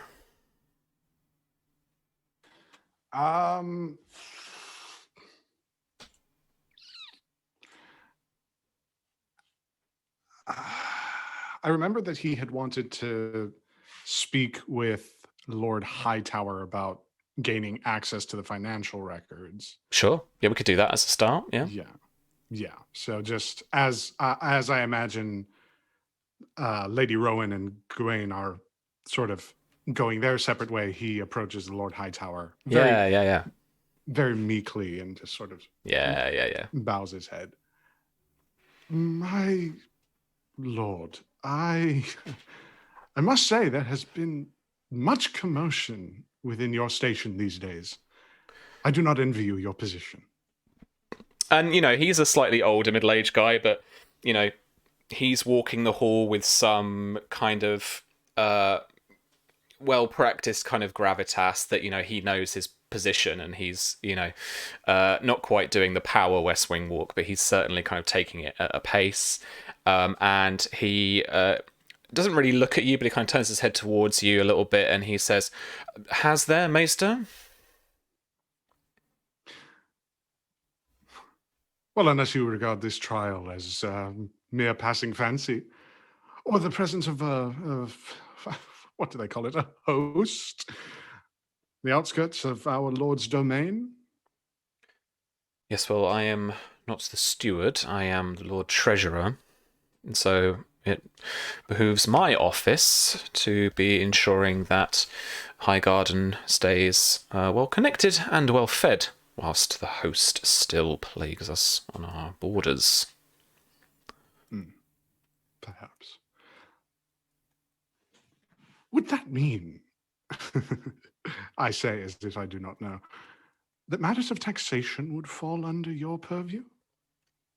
Of course. Of course they would. And in the refusal to pay such taxes, I'm sure there would be great interest to find grounds by which they may be reinstated and collected. Please make your point, Maester. I do not have the whole day. You don't even have, I would honestly say, a week. My lord, I do not mean to undersell the gravity. Wait a minute, we don't know about gravity. The weight of the situation. Sure. Yeah. I would not want to oversell the weight of the situation, but it is rather dire. The principal actors within this refusal are the same ones that are camped right outside our walls. If evidence were to be found whereby perhaps we might call them to court. Would be rather convenient, don't you think? He stops finally, and he looks up and down the corridor at some of the courtiers, the young ladies, knights, small council members off in the distance, and he beckons you back towards a door that he, creaks open, takes a look inside, and steps in, and is holding the door, and basically standing there waiting for you to come inside. He'll walk inside and just sort of look around. It's a kind of dusty library, essentially. One of the many offices that Lord Leo doesn't bother with, probably. Too busy with Tawnies. I must say, my lord, to look so conspicuous is to arouse suspicion. We merely speak on matters pertaining to our station. Do we not? Oh, shush and come inside. He'll go inside. Okay. Yeah, and he closes the door behind the two of you. Seems as though you are the only two people here, and yeah, it's full of dusty bookshelves and various books and treatises and volumes by maesters, probably long forgotten by most people. It's not that big or grand, but is it at least a small archive of written material, particularly from Old Town, from the Citadel, that kind of thing. And he's clutching a couple of volumes himself anyway, and his various kind of parchments and little, like carrier pigeon, fuck my life, little raven-sized messages and missives and Raven stuff. scrolls. Yeah, right. Just forgot what words were for a second. But and he is kind of now waiting for you to. Well, no, actually, so he's going to be more to the point, I think, with it. He's going to be like, and what do you know of this tax problem?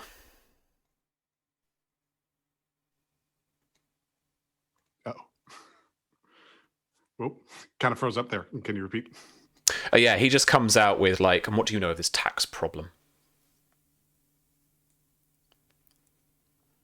I know that it's persisted for a number of years. I estimate that it may have begun with the declarations of Peake, Costain, and I believe the Lord Tarly. In regards to that war party, that mad dash to the mountains that they made, to the marches. And I don't think that it's been solved. I think it's persisted. And I would say it is well within your rights to call for them to answer.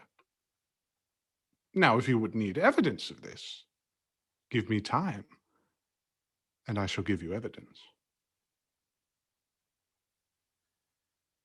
Who are you?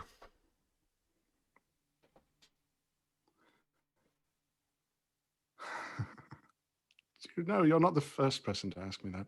Maester Simon. I'm not the first person to ask you. Are you infirm? What?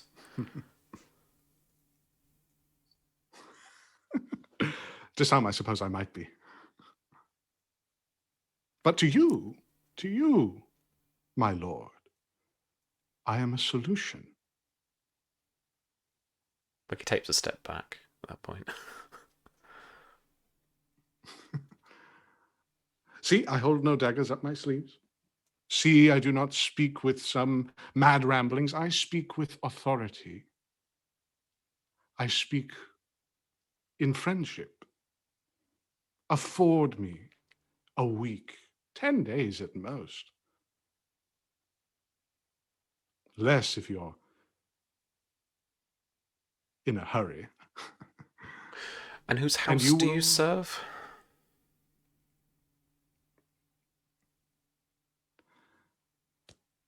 Currently none. Although I suppose yours by extension, as I am a servant of the Citadel, so too I am a servant of House Hightower. Indeed. Well versed in the matters of both finance and criminal activity. And he'll hold up a specific link or a specific length of links where there's like 7 of fool's gold. Yeah. These were actually my most recent before I started to study with the intent of obtaining Valyrian steel. But I must say recent events have to pursue other studies. I don't usually do this, but I am going to roll. Oh god, this is terrible. An awareness check as he gets a kind of.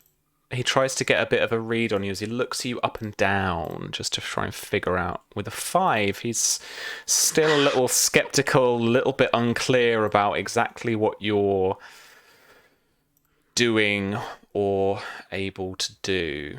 But if you want to make me a persuasion test, with what's your overall approach here? And remember that you can essentially have a little bonus outcome based on a technique that you use. Like if you use charm, then he's going to like you a bit more. I didn't feel like it was that at all, to be fair. But if you want to use like convince to just get him round to your way of thinking, if you want to use something else, you by all means you can. I think this is bargain. Literally, it's a quid pro quo. It's Simon will find evidence. You will arrest these people. Sure. He does or offer at least you... call them to court to answer for their crime. Yeah, he does offer you that if one of those links is reach politics, then I'm afraid your teaching is distinctly lacking. They have ancient and unfortunately for us, well-measured reasons and writs for being able to do such a thing. In the defense of their lands themselves, they can call upon these old laws in order to relieve themselves from their obligations to their Lord Paramount. So unfortunate, some might say, legislation that has been within the reach for, some would say, centuries.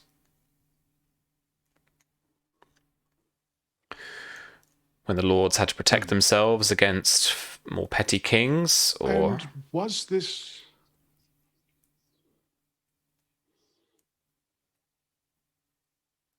So they are well within their right. Was this flexibility afforded to those who actively...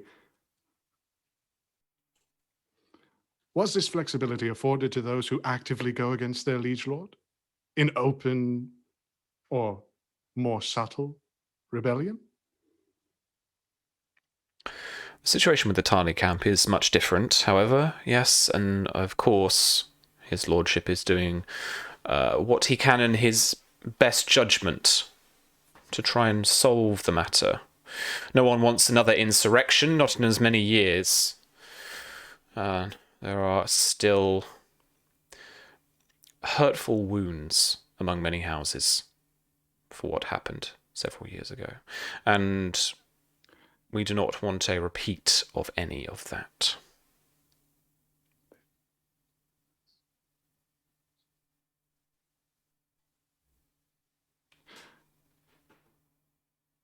Not.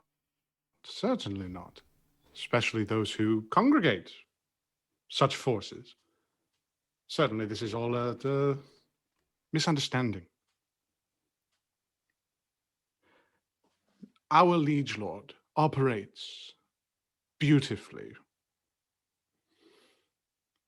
as the will and extension of the crown's power, of the power of the Iron Throne. These individuals operate against the realm and continue to do so. I think it is well past time that so that our liege lord might be passing the most sane judgment, he be given the full breadth and width of their treachery. Okay. And who better Why don't you roll for me now? to investigate it than you? All right. Bargain. Do I have any bonus die? You have a keep dice in your frame. Hey, do you mind if I were to use that real quick? Oh, no, absolutely. Go ahead. Go ahead. Remember, chat, you can always donate those at the rates that we have just below the video in our on our page. Boop, boop, boop, boop. Let me just check. Oh, come on! Target.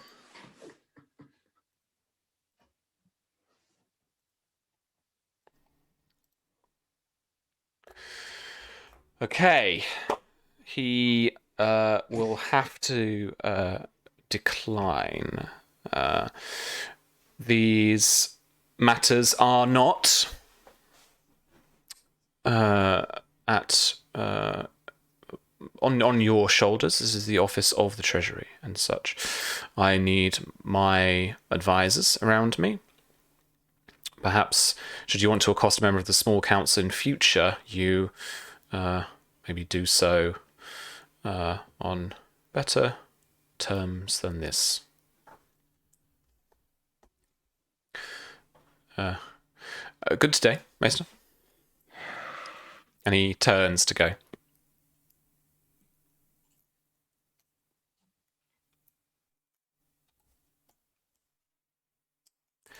Oh, there were some ones in there, weren't there? Oof. Oh no, Jason, are you with us?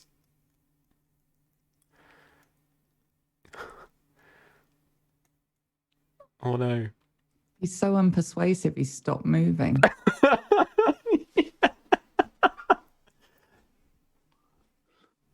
Yeah, no, I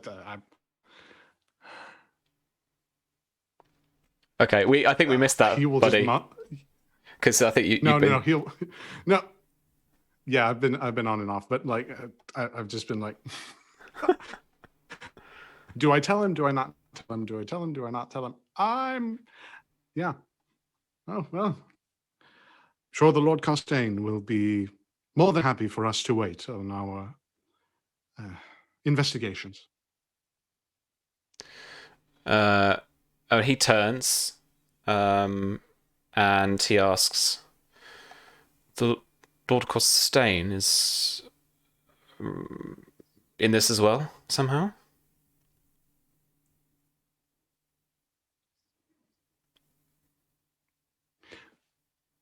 My lord.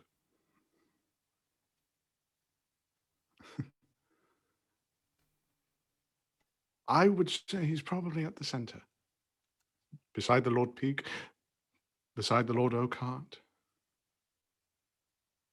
But you are correct.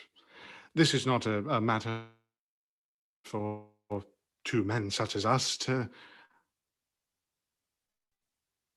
address so direct.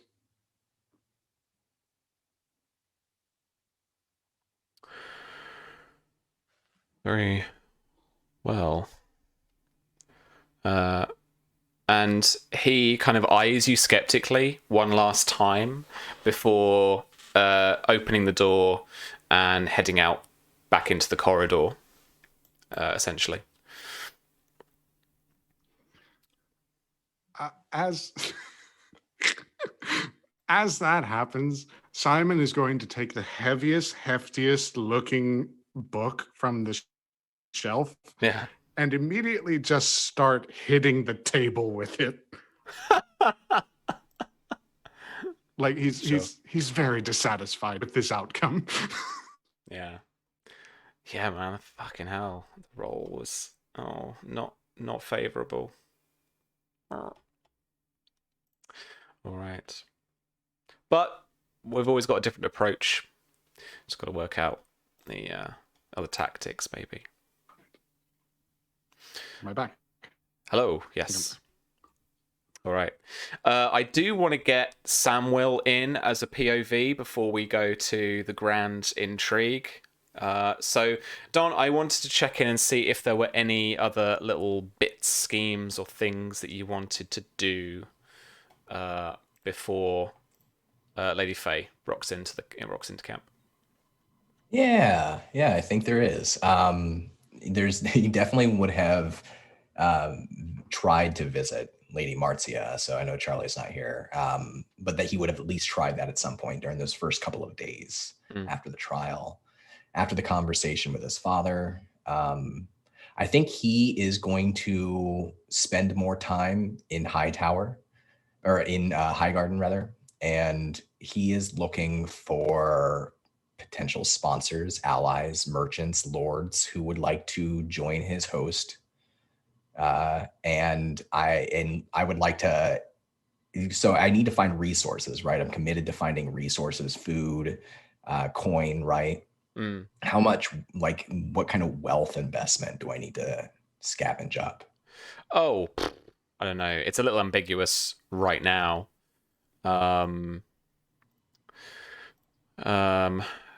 Because in fact, the rule book, to my memory, is a bit ambiguous about the kind of supply situation when it comes to forces. But I'm not a medieval economist or a historical economist or anything. But no, right? But there is a real supply issue with armies where they just if you essentially sat here and you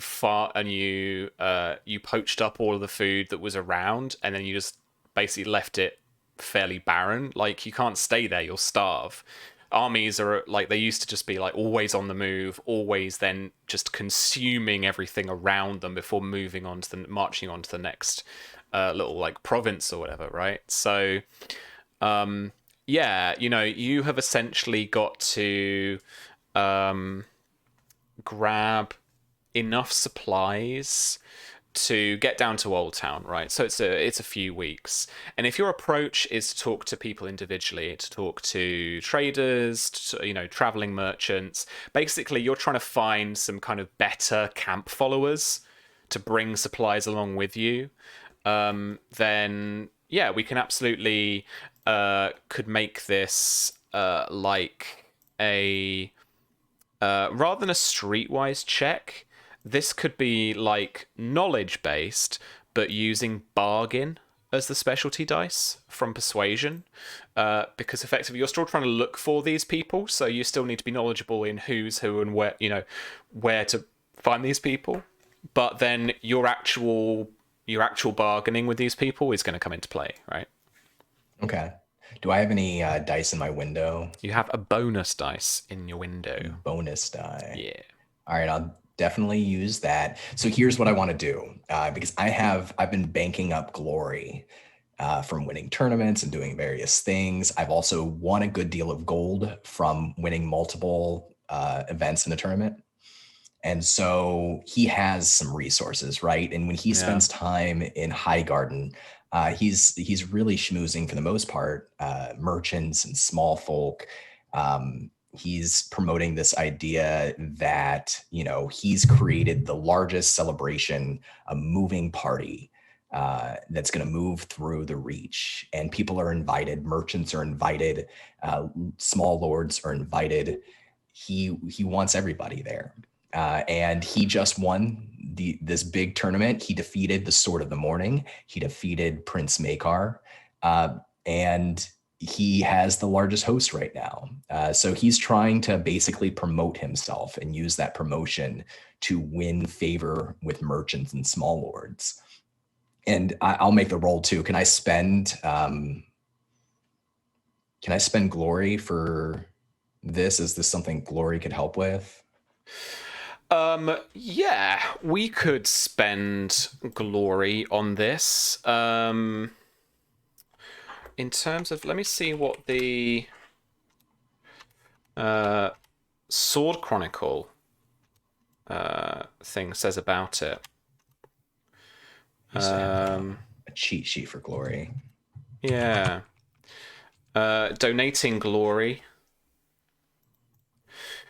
Each point of glory spent grants 1 bonus dice on a single test. Bonus dice gained from spent glory can exceed the limits of bonus dice. Secondly, you can donate glory earned to your house, increasing any resource by 1 for each point of glory invested. Yeah, it seems like that's the smarter thing to do, to just invest my glory into wealth, right? Yeah, and this could be it. Basically, you know, the narrative of you finding these merchants and, you know, more camp followers will, in essence, you know, give you the gold needed to, you know, keep paying for the army's like wages, to buy up, you know, kind of resources, bits and bobs like that.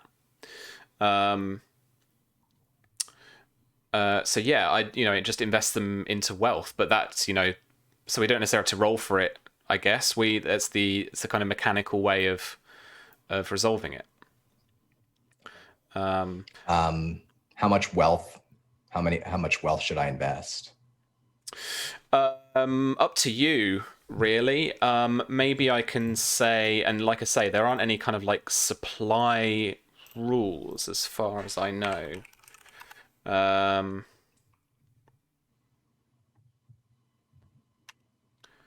Why did you take me to like suffocation and drowning? That was so weird. Oh, No, okay. I don't have any swim. Why would you tell him that? I'm flipping through the warfare section, and I'm just trying to kind of look at like, it's probably something at the end of the section, right, about kind of aftermath kind of stuff, consequences of war. Obviously there's different resources based on the outcome of battles, but not really about the continuing supply of them.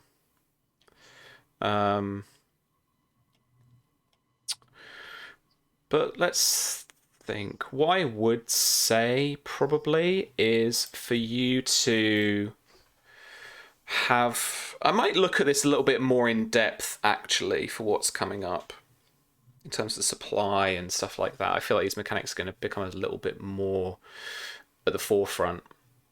I'm thinking about something around the idea of, you know, having, you know, basically when your army is raised for one of our seasons, like we do a kind of month per house turn in a way, I guess, that for each month you have it raised, then you need to, you know, you basically spend a point of wealth to keep it supplied, something like that. And if you don't, then, you know, they'll have penalties and stuff like that to warfare, because again, it's the warfare element of it is quite ambiguous. Like, it's not you have 100 men or like 100 hit points and they whittle down. It's like they rout, or it's the behavior that we care more about, right? So they receive penalties for not being well supplied, you know, that kind of thing. Okay. So he'll definitely, you know, he'll schmooze, he'll promote himself. Like, it's really a lot of self-promotion, but also promotion of House Tarly. And I'll spend a point of glory to invest it into wealth for like a month worth of supplies, which should cover the trip to Old Town. Yeah, you absolutely gather enough people through your like... through a little bit of your local fame, through some of your renown and some of your glory on tourney grounds, and you know, you're dropping these names of people who you fought and won against and all that kind of stuff, and there are enough people who are impressed by that. Again, men measuring what they measure, are like, yeah, I'm down. Let's have a party. I'll bring my 20 kegs of whatever, and we'll have, you know, a few days, and we'll go this way and that way. And there are, you know, a few merchants that will do that for you as well. Sure. So the only like specific NPC he might want to talk to while he's in Highgarden is Costain, if he can find Costain in a private audience. Yeah, for sure. What would the ideal like place for you to meet him be? What scene would you want to like set up? His home. Okay, yeah. So like his like quarters. wait till evening, Yeah. right? Yeah. Cool. Okay. And he'll come alone and just kind of like not dressed in his armor, He dressed in this finery with the green and the red, the emblem of House Tarley. Yeah, sure. Why don't you roll a status test for me? Sure. Is this just status or breeding? Reputation, probably. Actually. Okay. Yeah. Not going to be too difficult to kind of be recognized. An 18. Yeah, absolutely. You would approach kind of uninvited around to his quarters. So it's not just like one room necessarily that he's got in Highgarden here. There's a couple of different rooms. Maybe there's like a little dining room or something off to one side, and there's some kind of some of his own courtiers, or essentially his kind of equivalent of handmaidens, servants, that kind of thing, who have come along from the house themselves, who are here as well, stationed in a little room, just little quarters themselves, just off of his. And he is dining alone that evening, and he is just reading a book. Let's see if there's a juicy book on like Wiki or something. Yeah. There's some. That's my next question. Yeah, I wanna like try and flavor it to his attitude a little bit. Samwell's bought a bottle of wine, and it's like nicer than the wine that he has at camp. This is box wine or whatever it is. Yeah, right. No, this is a good, like, Arbor Red. For sure. These are George's books. I don't want those. Fuck my life. Books and scrolls. Here we go. I'm sure this is it.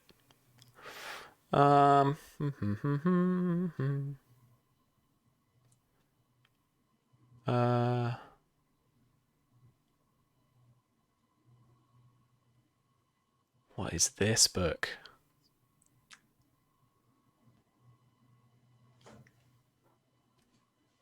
Okay, he is reading a freshly penned, like scribed edition of a new book to hit Westeros. Thanks, Wiki History. This is called A King's Brother, a consideration of the early life, adventures, misdeeds, and marriages of Prince Daemon Targaryen. All right. Which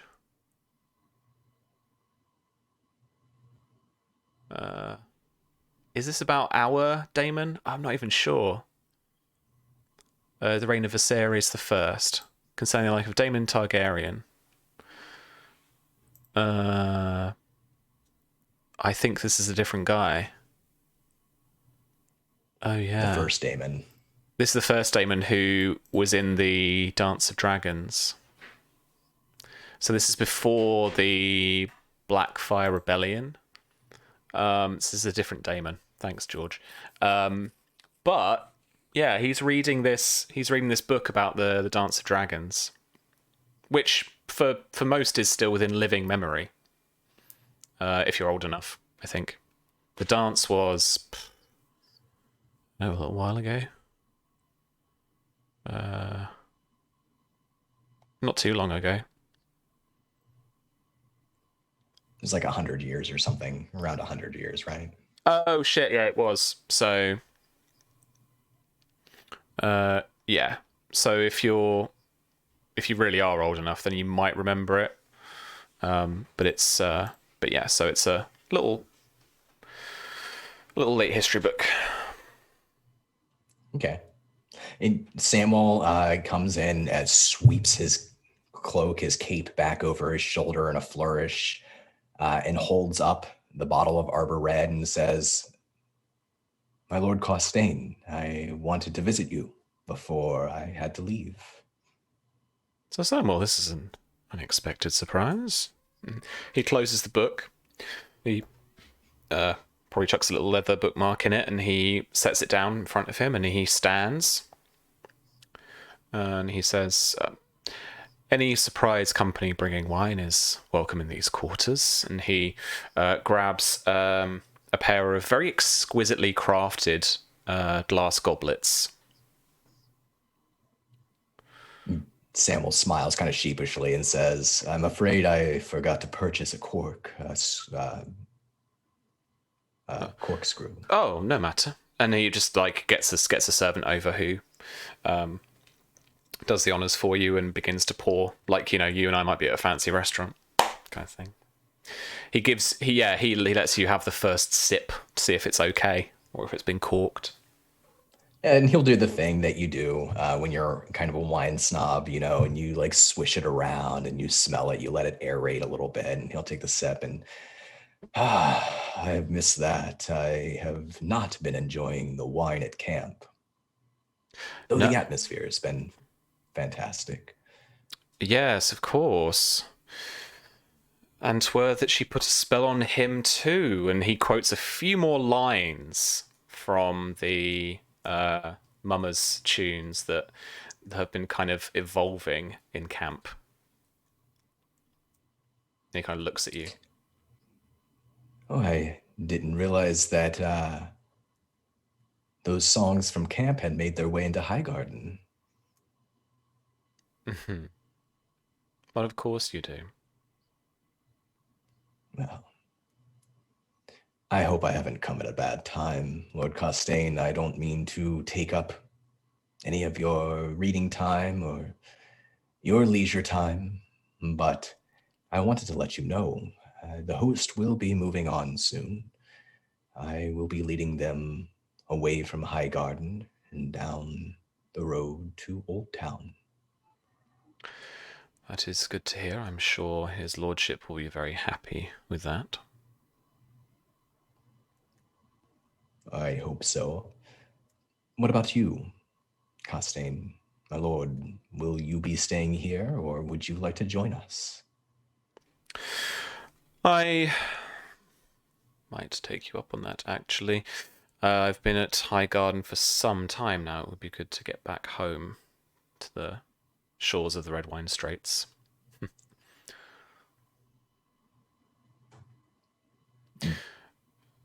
Was that all you came for? Offer me your escort home, or? No, of course not, though that was part of it. And he looks around. Are there any servants watching? Yeah. There's like, you know, Baldric with the wine or whatever. I was wondering, Lord Costain, if we might speak privately, if you believe that such a thing is even possible here.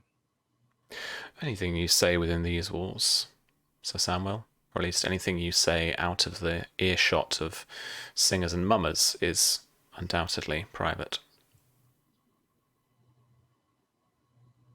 And you just pause for a second, and like, he's right. You can't hear any plucky tunes or it's like singers or soundproofed. poetry.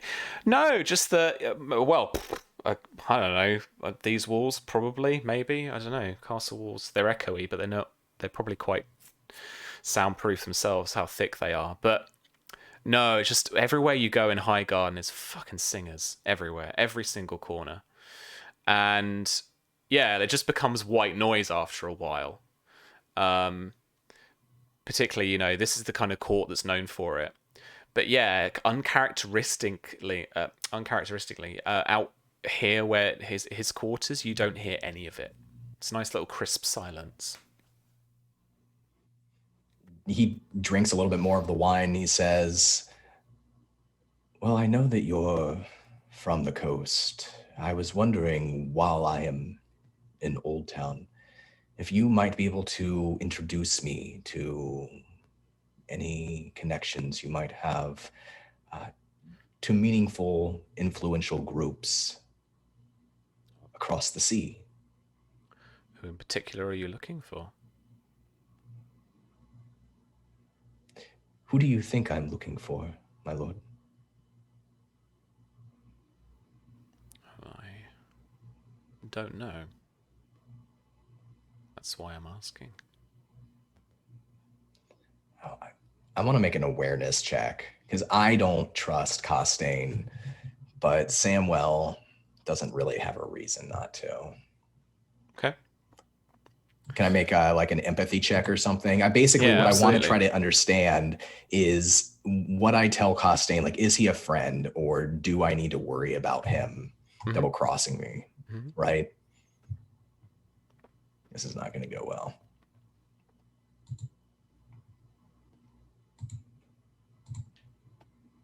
A 13. It's probably not going to pass. I don't think so. If I remember right, his passive deception is very high. No, so you don't really get to learn his disposition towards you. You can only make assumptions. But he's doing a very good job of being very kind of courtly about it, and he's not really showing anything on his face to give away kind of what you're asking or whatnot. All right, yeah. So he takes another sip of wine and sits down. And he leans forward on his knees, which probably, like, he's very, very tall, right? So his knees are kicked up a little bit, like up to his chest, and he's got his elbows over top of them. When I was young, I was friends with a young lord who, through his father, was connected to a man known as Bittersteel. I've heard that there's a company of mercenaries across the narrow sea, though not much since the last great naval battle against them.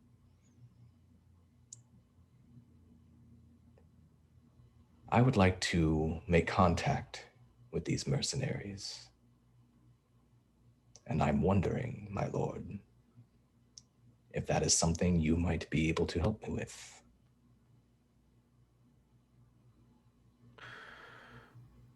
Alas, I cannot.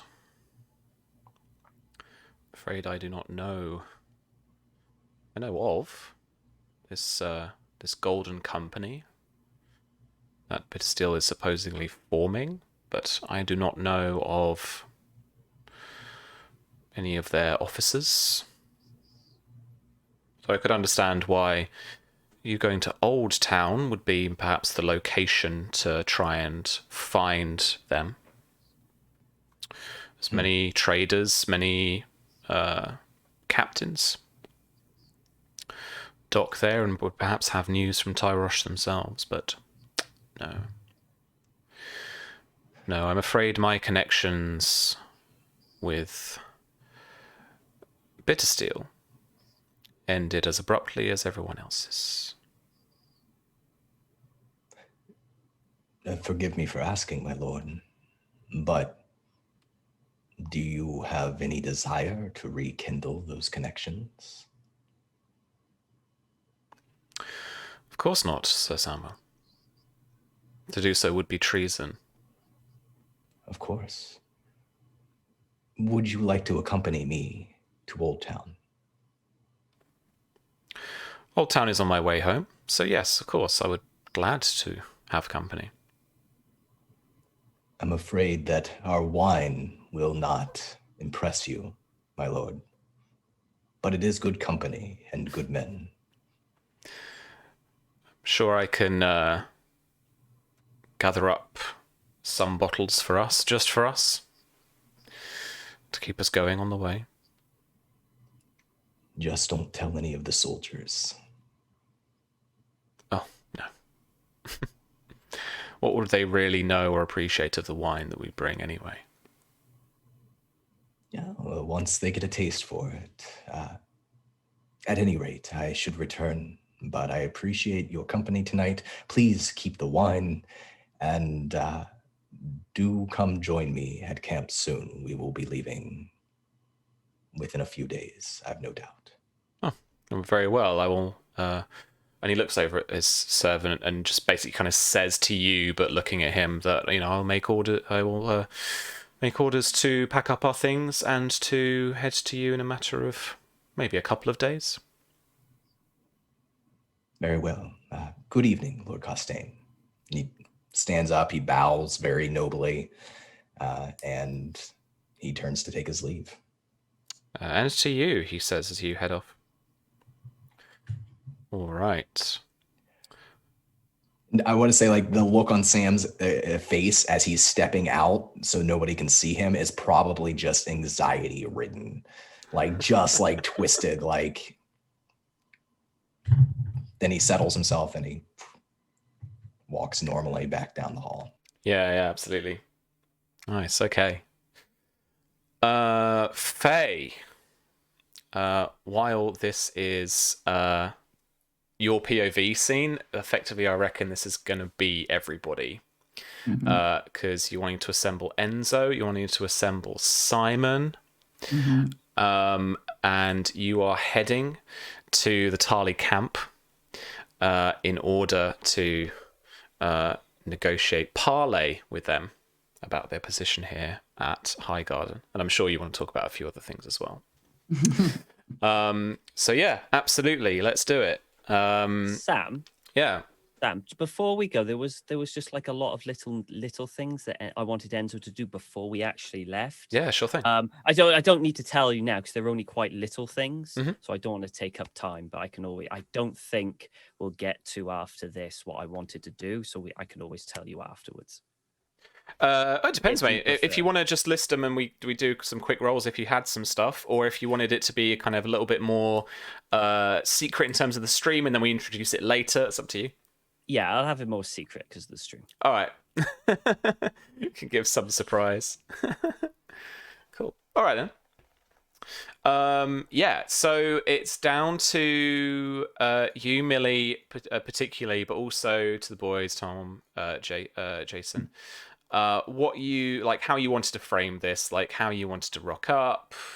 You know, you probably got a few guards and stuff, but yeah, Faye would definitely have, because she's basically been given nothing to work with. Faye would have made a point of making sure that somebody with a cart came with them so they could take a few barrels of cider. And she's made a point of arriving just after sunset or just at sunset. So the light's going to be very low, and it's that kind of like the feeling of evening revelry starting. And she's the group is kind of almost inconspicuous. It's not like they're going to be flying a flag or anything like that. But she makes sure she is at the front of it. Yeah. And very visibly, like the way she is dressed has been picked to make an impact. Maybe not from a distance, but the closer you get, the closer you're like, whoa, what's going on here? Yeah, for sure. What kind of an impact did you want your clothing to have? These are effectively going to be like, so I listed the cider, the evening kind of revelry, and what you're wearing as three kind of qualities that are going to come into play with the intrigue. Yeah, she's got on this kind of dark green cloak, like the color of leaves, with this golden embroidery of like leaves and apples and things like that. But underneath it, she's got the traditional Rowan gold-colored dress with just amber beading studded all over it. And her house sigil is a pendant, again, studded with amber. And it's just the evening light and the firelight catching on all those little beads. Like suddenly it's... And especially the dress is cut like not low, but it's just that swell of a something. The whole thing is a very unofficial, very youthful feel to it. It feels like a friend. It feels completely removed from how Samuel and Mara have seen her before. It's all very loose, tussled, unofficial, like almost like she'd been invited. Yeah, absolutely. Did you want this to be something that is that affects Samuel and Mara, or did you want this to be something that bolsters you? Ooh. Essentially, do you want like an offensive thing, or do you want like a defensive thing? I think this is an offensive thing for sure. Yeah. I think this is like it's almost like a +1 bonus dice to charm stuff. Interesting. Okay. I reckon. Yeah. I mean, for Sam particularly, I think this would take him straight back to those parties at Golden Grove. Yeah. Cool. And then the cider. Is there any particular effect you're looking for when it comes to the cider? The cider's for the man. Oh, it's just for the guy. Okay. Yeah, it's for the camp. Okay, nice. She's brought one of those little bottles, like those proper old school two-handled glass bottles that you get of cider. Yeah. Just for her and whoever she chooses to share it with. But no, the kegs are for the guys. Okay, nice. Then what it comes down to, I guess, is because just to streamline it a little bit, the intrigue, I think, is going to be Faye and Samwell, and then other people will offer bonuses, but that doesn't stop you from role-playing. It doesn't stop you from entering the discussion and really engaging in the scene. But Tom, what bonus did you want to offer Lady Faye? It could be stuff like you grant her your rank in composure to her composure. Sorry, will to composure, for example. So you could lend her like a 3 or a 4 to a composure. Could be something like, I'm going to offer her a bonus dice with these type of tests, or it could be I'm gonna try and use kind of really kind of cutting words and stuff and try and get to people the stuff I know about people. So I'm gonna reduce someone's DR by 1 or something like that. Okay, that's difficult because that's I think I could ask you if I'm wrong, how you're helping basically, and then we could figure it out from there. Enzo's helping however Faye wants him to help, whether it's because I know them and I'm already somewhat friendly with them. It's a nice way to just break the ice and get, conversation going. Whether I'm there, just to kind of like, I don't know, distract Mara. So Mara's off on the side and it's just those two. So they lose that bonus or whatever. I can do that. It's essentially what you want to do with me, Millie. It's like what kind of focus you want, because Enzo, this is your. I think she would definitely judge the situation. Okay. Depending on what happens. At some point, she definitely wants to talk to Sam alone, and she would have kind of briefed you on that. Like, I think we need to just get all this out in the open and talk honestly. Okay. So, as a kind of, so I'm assuming you'll give me a signal to just go talk to Mara somewhere, which I can quite easily do. Well, hopefully, as a kind of like a little pass. Yeah, you know what? Can I give my will to her composure? It's only 3, but it's an extra. Yeah. 3 composure, just as a kind of passive thing for being there, and then I can adapt to however the scene plays out or whatever. Yeah, sure. And Jason, what about you? What do you think Simon could lend to in terms of support, and what do you kind of want that to represent mechanically? In terms of support, I think it's just sort of instructing her on, or not instructing, but like relaying to Lady Rowan the sort of familiar soft spots that he knows that both Tarly and his sister have. So probably boosts to see, his deception is higher than his persuasion, but I suppose just whatever boosts he can offer to, I would say, convince, maybe insight, because he's a little insighty boy. But yeah, sort of that. Okay. I'll do a. Yeah, you are. I heard all that. Convince or insight? Which do you fancy? Yeah. Ooh, hang on a minute. Which one? Let me look at whether that's even a thing. Hang on a sec.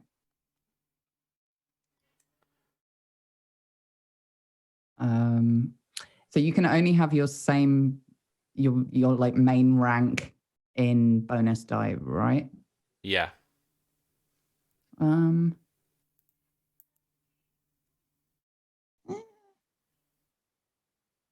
Let's go oh no. Incite is like not insight. It's like angry poking. It's pissing someone off. Yeah. Oh, okay. Yeah, let's go convince. Insight is getting someone to hate someone else. Yeah, no. Convince. No, Cool. not her style. All right. Try and remember these, and I'll try and mediate a little bit. Okay. Yeah, please, like pilot me like a small child. I have no clue what I'm doing. That's all good. Samuel and Mara, in terms of the way that you receive your guests, once you hear that Lady Faye has and Enzo and Simon have arrived, how would you like to frame the way that you receive them as guests, in terms of getting some bonuses? One of these things, obviously, is going to be how you're helping Samuel in this intrigue. Like what bonus you provide to him. So like I said, could be composure, could be an extra DR, it could, if you're trying to protect him, it could be bonuses to a particular technique, stuff like that. I'm really not sure. I think it would really depend on what Samuel thinks he's getting from Mara being around, having just had the news that Glendon Tarly has reluctantly, but has kind of been like, well, I guess you're doing this then. You better figure your shit out. So I don't know, Don, what would be more fitting for Mara to like give Samuel a bonus to? I think Samuel would probably try to frame the meeting, like to have them come join them at wherever the biggest party is. Where are the bards? You know, where's the drinking? Where are the men? And they could just step outside that circle, outside those tents there to the edge where they could have a little bit more privacy to have an actual conversation. But the background would be very lively and charming, with songs and laughter and carousing. Probably reminiscent in a way, although with more soldiers, of right, we get it. You've got a big army. Yeah, but it's like it has a sort of a festival feel, which I think would be a purposeful. He would consider that to be a purposeful thing that he would recognize Faye would. I think for sure you're going to get like +1 DR against intimidate, because it's not really the setting for it. Could Mara give a bonus to Samuel's composure? Because they're together, they're celebrating. Even if nobody else knows it, they're probably also using this as an excuse to celebrate, you know, Glendon not flying off the handle entirely. Yeah. Secret parties seem to be their thing. It's like a wake for scents. Oh, that happened way back. That was a while ago. Yeah. That was. So I don't know what that bonus would be, Sam, but I would probably go for like some kind of composure bonus. Yeah, sure. So you can lend him your will ranking composure. That is 4. 4. Don, +4 composure.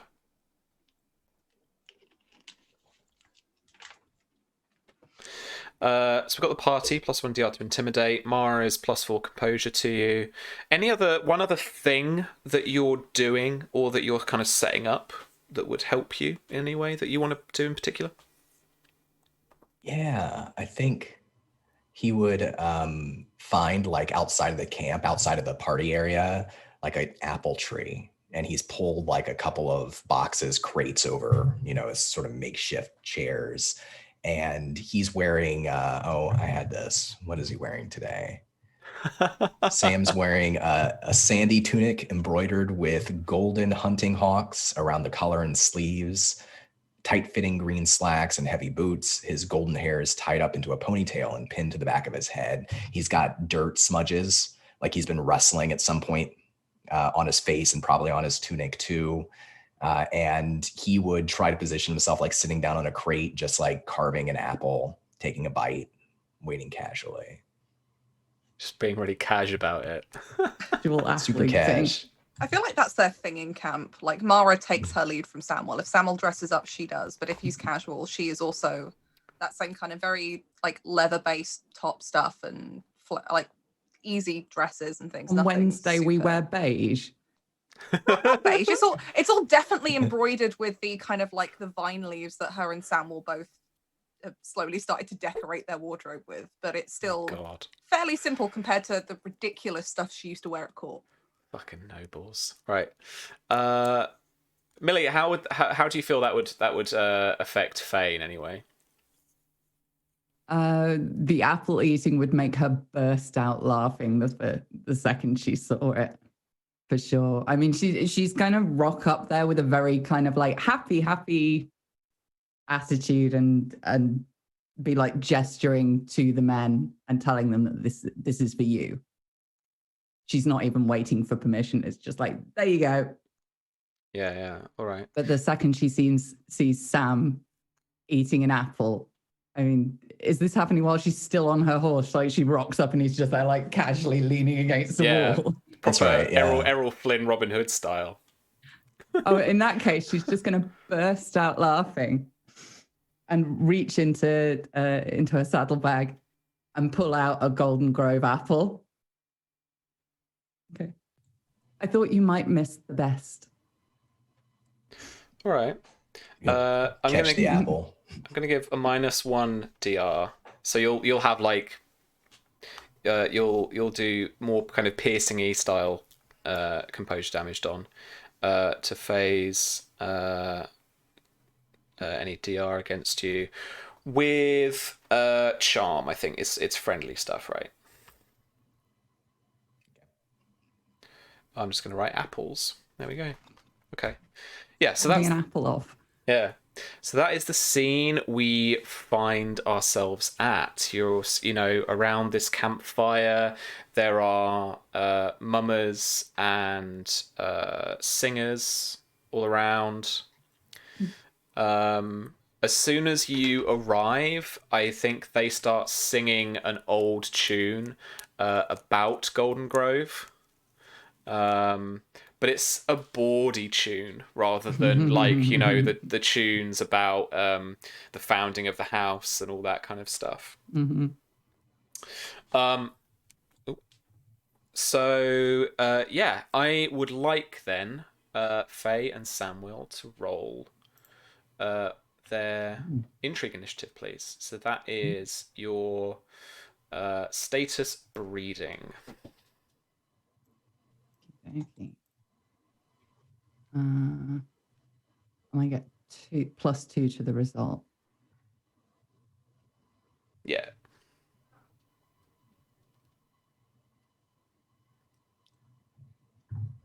21. Was that 19 yours there, Don? Yeah, the 19 was mine. Nice. So 23 for Lady Faye.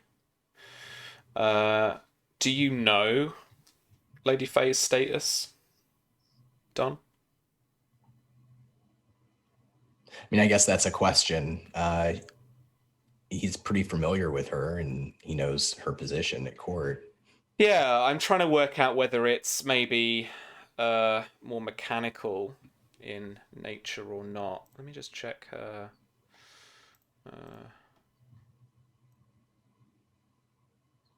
Status here. I think I copied that and pasted that straight from the book. Yeah. I mean, yeah, you probably know what her status is now as Marshal of the North Marches as well. Like, it's been a few years now, so nothing's changed. So I don't see why not. So I mean, Millie, you can also make this test. So if the two of you can make a is this a status breeding test? It's just a status test. Okay.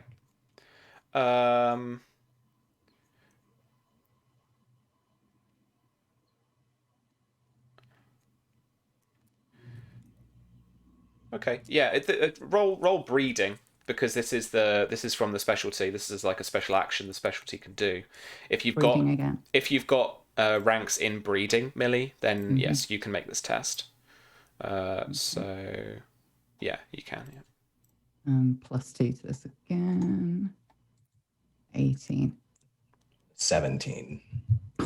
Okay, does that beat your intrigue defenses, each of you?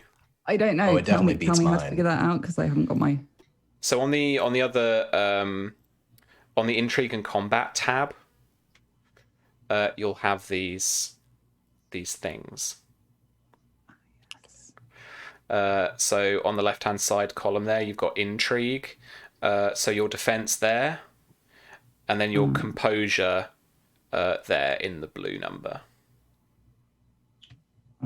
So yes. What was it you rolled? Sorry. I rolled a 17. Yes, you do beat it. Not 2 degrees. She gets 2 degrees of success against mine. And it goes up by 5s, right? Yeah. So for example, if your intrigue defense would be 10, then a roll of a 15 would be 2 degrees of success. Because 10 counts as a success, and then 11, 12, 13, 14, 15 being the next degree. Right, so it's 2 degrees. So it needs to be a success, and then every 2 degrees thereafter. So we didn't get any 3 degrees of successes in there. So you each get +1 bonus dice to effectively use in this intrigue at any point. Just chuck it in there. I'll write it down as well. I'll try and remember that kind of stuff. All right. Who's actually going first? Lady Faye is going first. So essentially, for the intrigue, what we'll do is we will. I know we're running. We'll try and speed up a little bit. We're running a little bit towards the end now, but if you're all right to stick around for a little bit, we'll.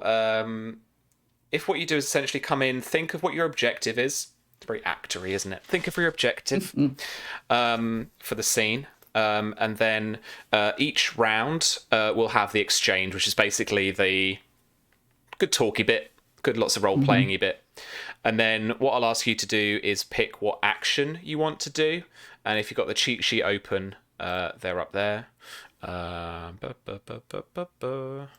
we go. They are, the action is on the right-hand side of that intrigue cheat sheet. And then the technique is in the middle column. So the technique represents just like what role you're making, whereas the action, it actually describes like what you're doing.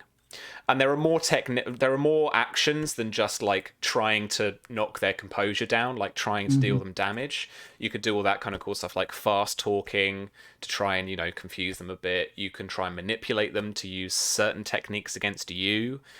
You can try and read target is pretty strong as well to try and get a read of what they think of you. Shield of Reputation is also an excellent choice sometimes. So you can be all like, do you know who I am? And then if they recognize that, then you'll actually improve their disposition towards you, which means that you can probably do more damage to them.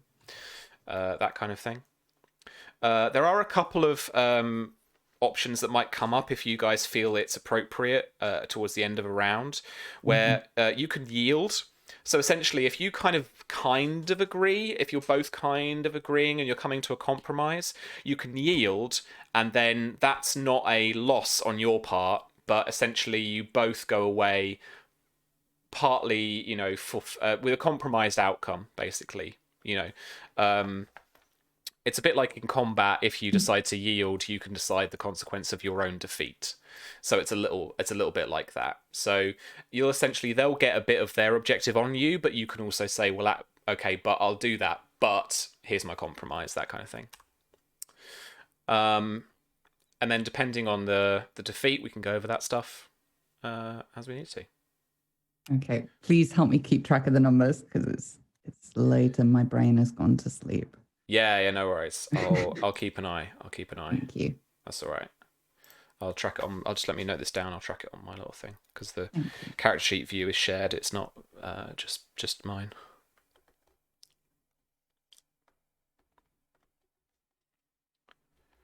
Okay. All right. So think of your objective once again. Just have that in mind. And then think about what kind of technique you want to employ in your first round, and then think about your action. And then, but above all, first of all, role play all the introductions, and everyone is here. Feel free to jump in and all of that kind of stuff. So we're just sitting around a campfire, is it? I imagine like the campfire is, maybe 100 feet away. That's where most of the men are gathered around. And this is a little apple tree just at the edge of the firelight.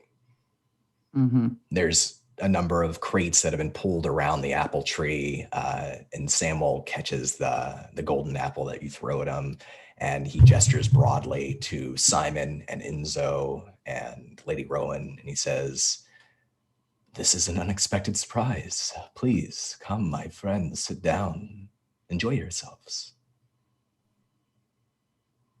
Fail hop down off a horse. Like it's almost like they're teenagers again, and she's just rocked up at your place for the summer again.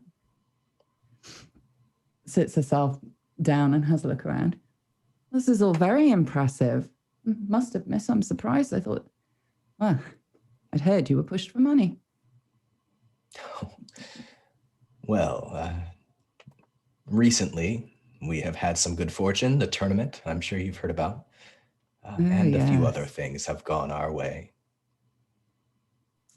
Money in, money Please, out. May I introduce you, Lady Rowan, to Lady Mara Oakhart? Have the two of you met before?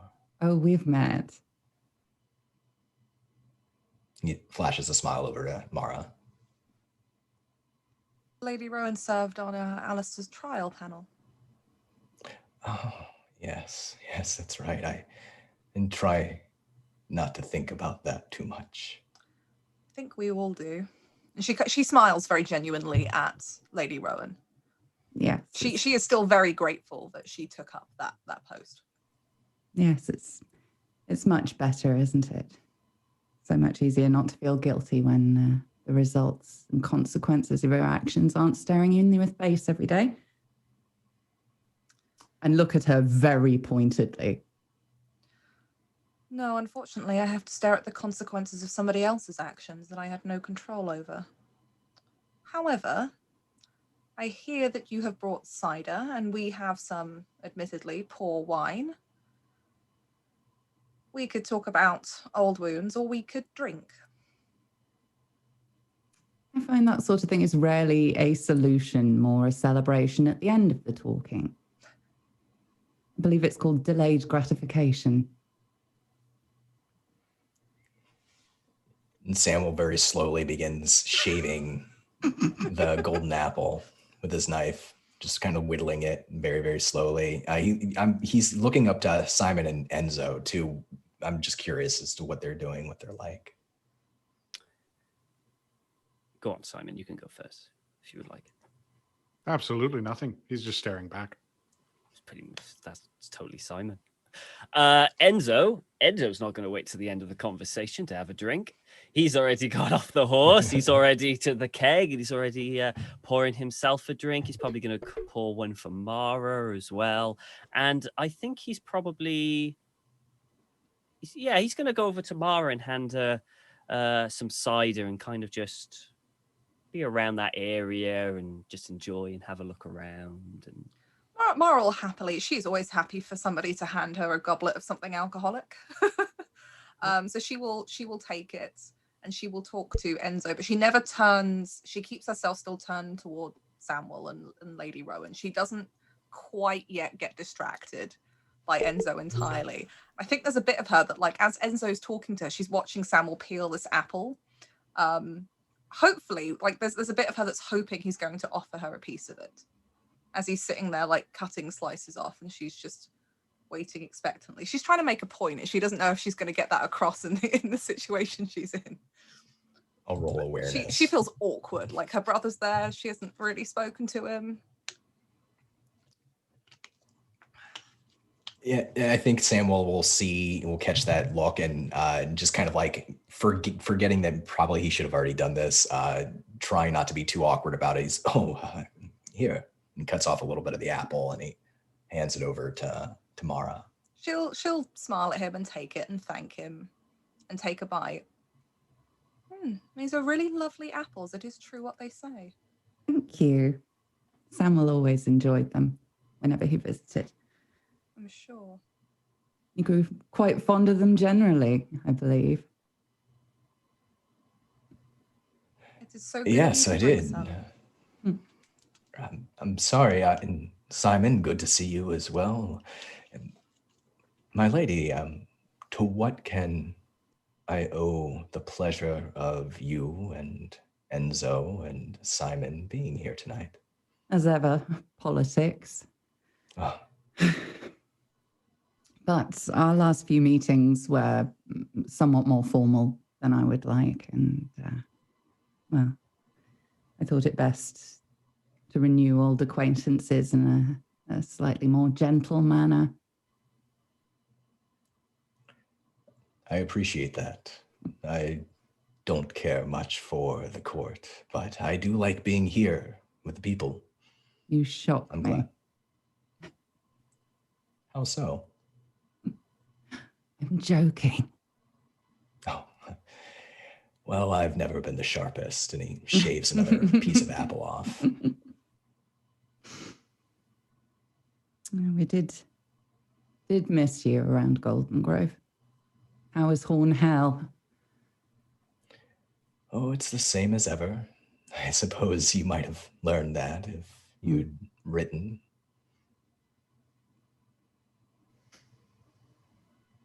I did write twice, but, well, you proved that you are much like your father, and then some. And then, of course, your third letter came, and, well, in all honesty, I sensed a change in you, and I thought maybe it could be possible. And as I was composing my reply, people will talk, won't they? So I'm sure by that point I was the furthest thing from your mind, and I was fairly certain that you wouldn't hold my lack of reply against me. I don't. I'm just giving you a hard time, Lady Rowan. Good. It's all in the past. All of that's in the past. So here we are in the present, and here you are in the camp of my host. Yes, why do you have a host? I mean, parties are lovely, but you can have those at home. Would you believe it if I said that this host is all about maintaining the peace between the Reach and Dorne? Really? Absolutely. And nothing at all to do with the recent trial? Well, that came as a bit of a shock. Obviously, and he looks over to Mara. I wasn't expecting to become part of an attempted murder on a noble lady. The host already existed at that point. And if we lords and ladies of the realm do not wield the power that we hold for justice, then what are we doing holding on to power at all?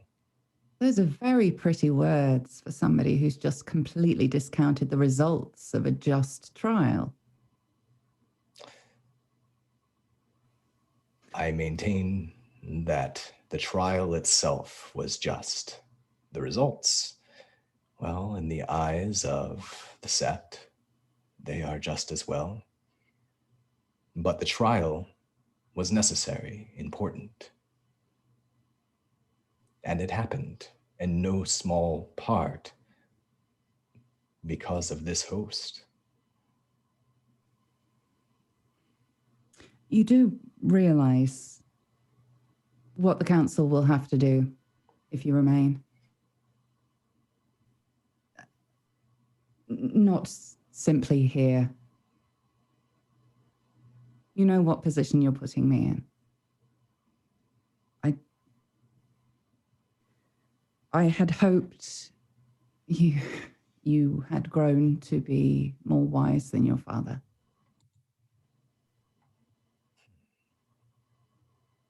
It's not really something I'm capable of judging myself, Lady Rowan. Whether or not I'm more or less wise than my father. But I'm sorry if our being here and pursuing justice has put you out, has made your work harder. Made my work harder. You brought the largest army in the land to the feet of Highgarden, and you expect there to be no retaliation. You poach animals on lands that do not belong to you, and you expect there to be no retaliation. I hope that there's no retaliation. So do I. But you say you want peace. Why would you do this?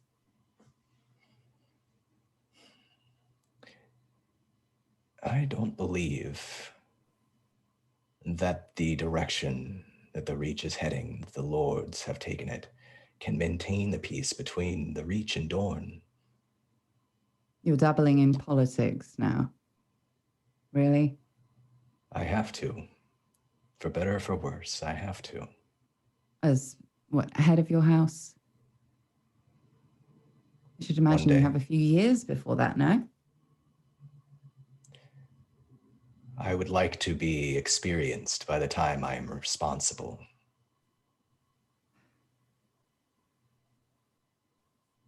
Samuel, please just tell me what's going on. This dancing is exhausting.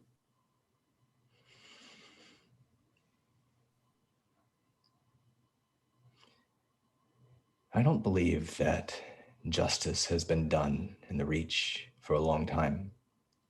I think that some of the older lords in the realm continue to push for war with Dorne, skirmish after skirmish after skirmish. I myself have been part of these, and I never wish to be part of another.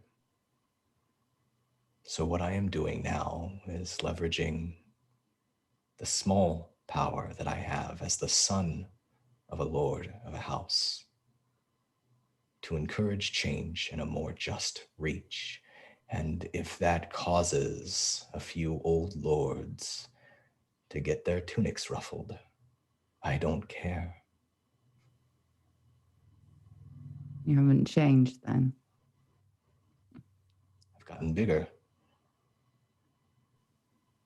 The unfortunate thing about that is that our mistakes resonate with just as much difference in size as they did when we were small.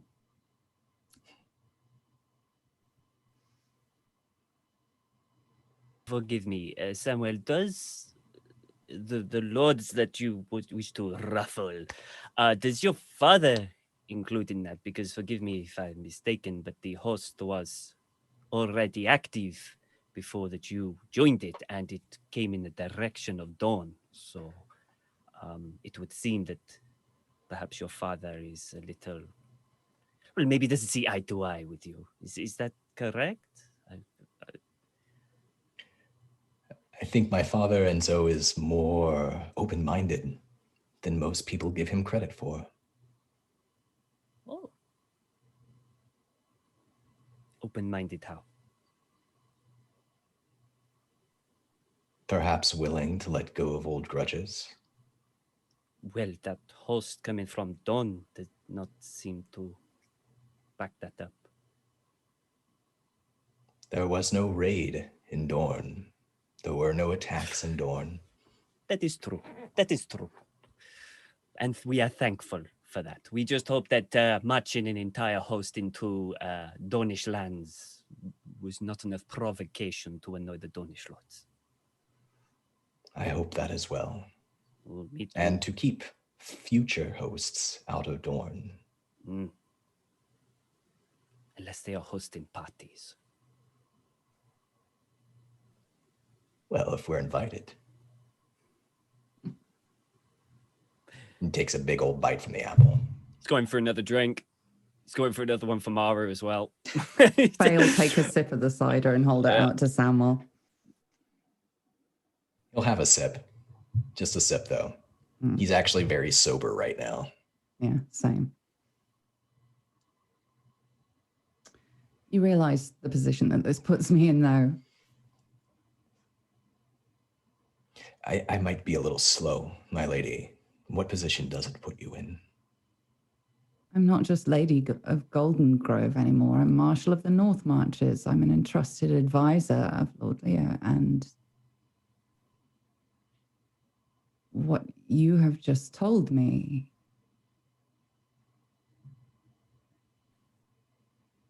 Am I to stay here? You're welcome to stay here and be part of the camp as long as you like. You're And if welcome I to leave return too. and have to tell Lord Leo your thoughts.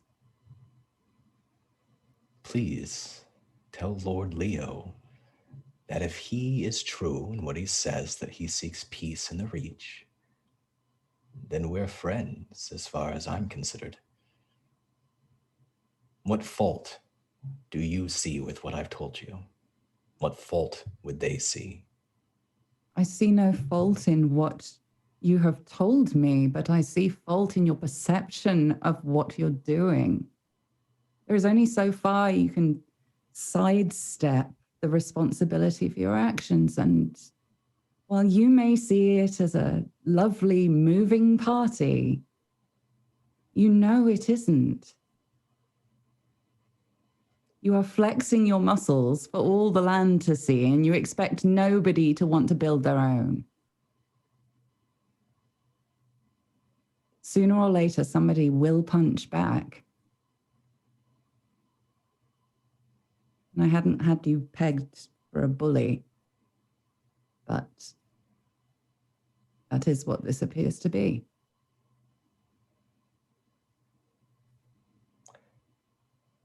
I'm sorry that's the way that you see it, Lady Rowan. Avoiding responsibility again.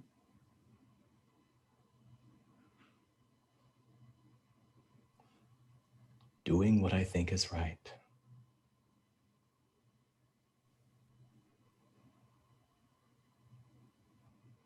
I hope it works out better for you than it did the last time. But your responsibility is not just to yourself. You cannot hope that this turns out well. You are responsible for everybody in this camp, everybody who follows you, the small folk at your homestead who depend on you. Your actions affect them. And I would hope, if the boy I used to know is still in there anywhere, you would at least care about that.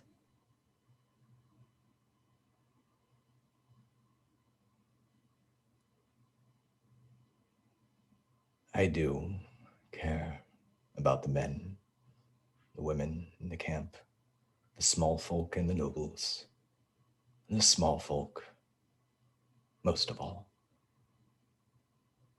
Not just in this camp, but across the Reach. I truly, truly do. And what of Lady Mara here?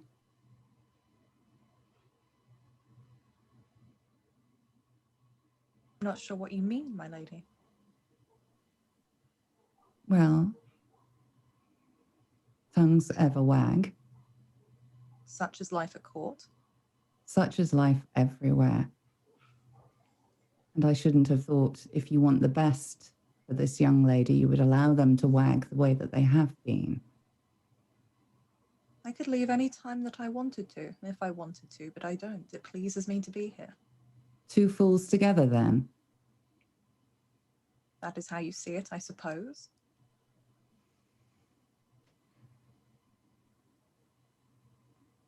I do not enjoy having to put stock in reputations and gossip. But talk affects people. You cannot behave in a way that gives you temporary pleasure and assume that there will be no consequences.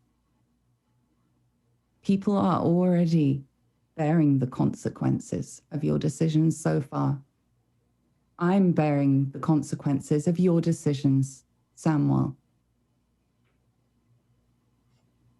And so is Lady Mara. Your power is not just in your army. You have power, and you are choosing not to use it. You are choosing to use it to sow hatred and difficulty rather than unity. If you truly cared for this woman and... He would what? Send me back Yes. to a place where I have no family, no friends? Yes. You didn't have family here once. You didn't have any friends. We make the best of what we need to. But if you truly cared for this land, for the small folk, for this lady, you would set her aside and marry in a way that would sow unity in this realm, not division. You say that you want peace, but you are unwilling to sacrifice anything to do it.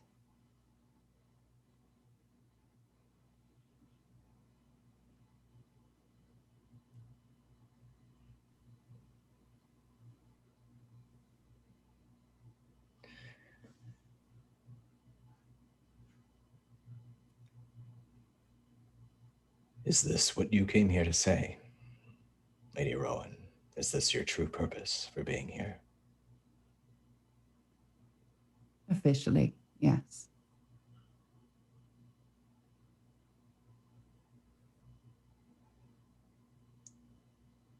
I have other questions, but perhaps I will keep for another time.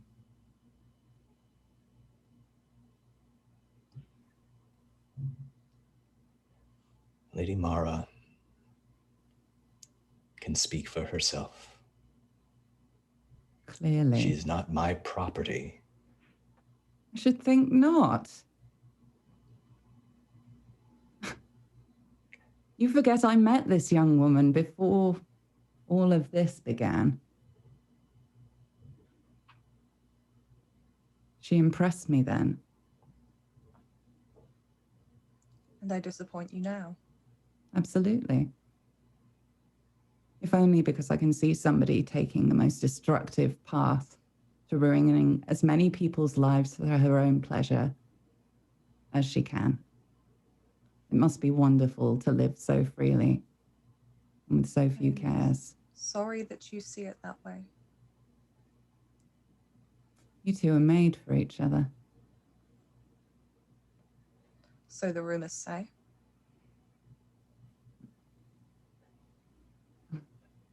I remember when you lived more carefreely, Lady Rowan. You seemed very happy then. I can't speak to how you are now. I have the burden of keeping Golden Grove on my shoulders. There are very few places of true beauty and peace left in this world, and it has been left my duty to protect it. So I will do whatever is necessary, even if that means throwing myself into a life I am ill-suited for. How can I help you protect Golden Grove? What can I do for you? I'm not going to send Lady Mara anywhere she doesn't want to go. I'm not going to make a unilateral decision for the both of us. That, as the son of the Lord of House Tarley, what can I do to help you keep peace in this realm? Tomorrow, the next day. You can disband this party and stop making stupid threats, voiced or otherwise, and start working with your liege lord.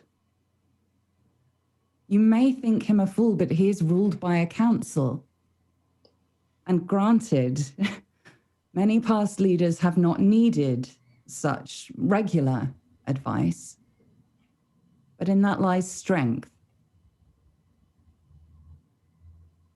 Rather than putting all the power in the hands of what could potentially become a tyrant, we have one man with good intentions, advised well by a group of people who know what they're talking about. We want the best for this realm. But we cannot do that when certain lords are refusing to pay taxes and amassing armies and making threats.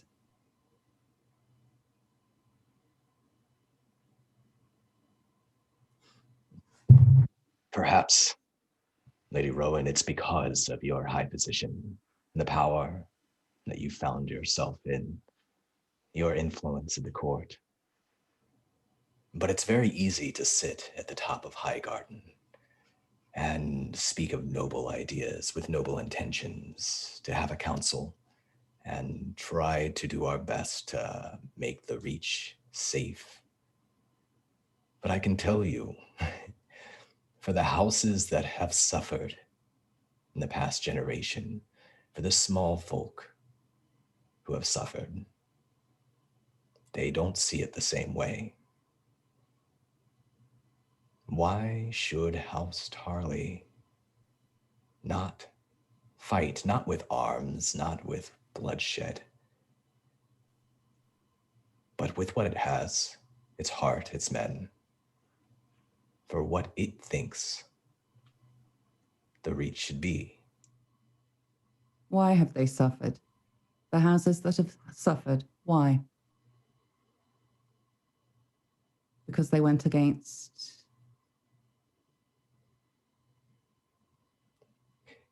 Because of the dragons, of course. Mm-hmm. You know how I feel about this. I know. What I don't understand is why you seem intent on repeating the mistakes of the past.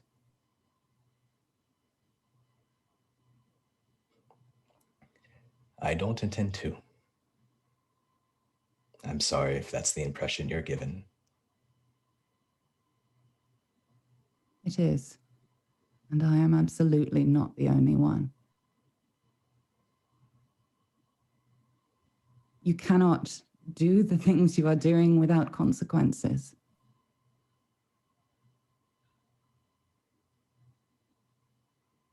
And if you think that you can, maybe it's for the best that you aren't the head of your house just yet. We're going to have to wrap this up soon. So I wonder Yeah. if the way we do this is a persuasion off. Ooh. Okay. So we'll count your results against the other person's intrigue defense, and we'll work out applying your DR. But don't worry, Millie, we'll get to all that. But like applying your DR and everything, but not taking any frustration to try and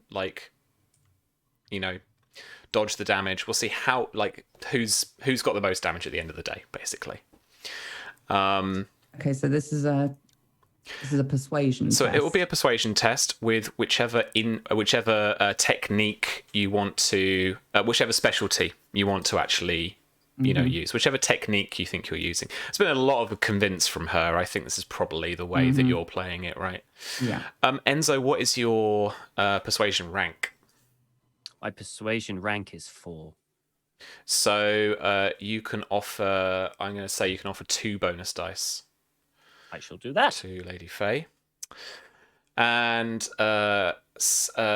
same for Samuel. This is a persuasion test with the specialty of the technique that you think you're using the most. Again, there's a lot of convince from him. I think so, yeah. I think convince makes the most sense. Yeah. And Mara, what's your rank in persuasion? 4. 4. So yeah, you'll lend another 2 bonus dice as well to Samuel. You get 1d penalty on convince against me. Oh, No. that's one of her things. Well spotted. Yep. Yeah. Any other qualities for Don? Quick, check your sheet. Oh, yeah. Yes. Anointed. Anointed. Okay, cool. So your intrigue defense is going up by 5 for this roll. Oh, sorry. And carry go on, Millie. That was it. Also, my persuasion test ignore 1 DR of your disposition. Yeah. Okay. Nice. Okay. Let's make the rolls. Let's see who is mechanically more convincing.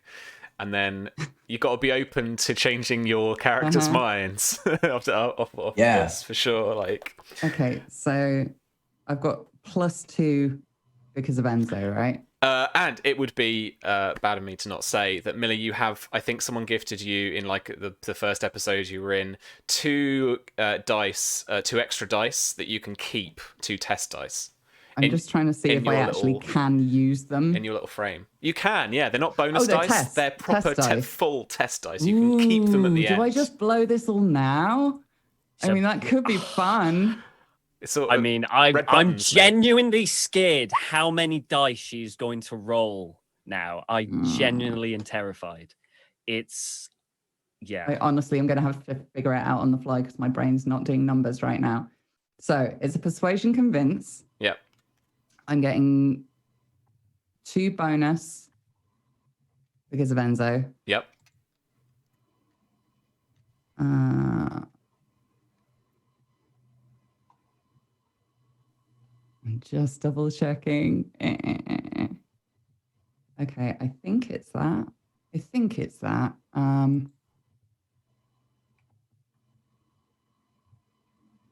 and those are keep dice, so that's added differently?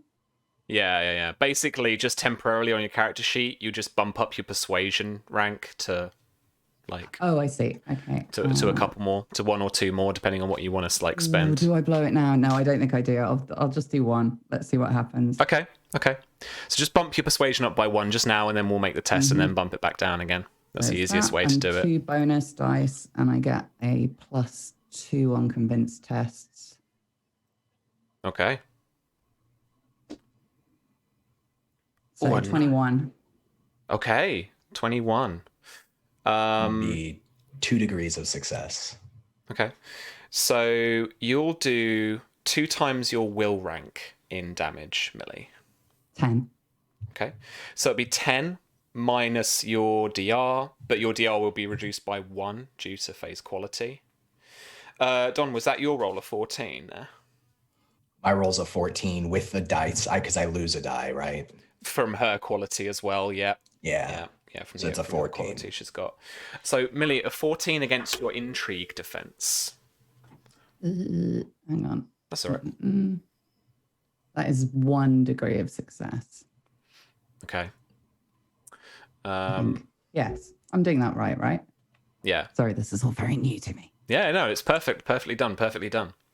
So 1 degree of success would, I guess, net maybe 3, 4 composure damage, minus your DR, depending on what your disposition is towards Samwell.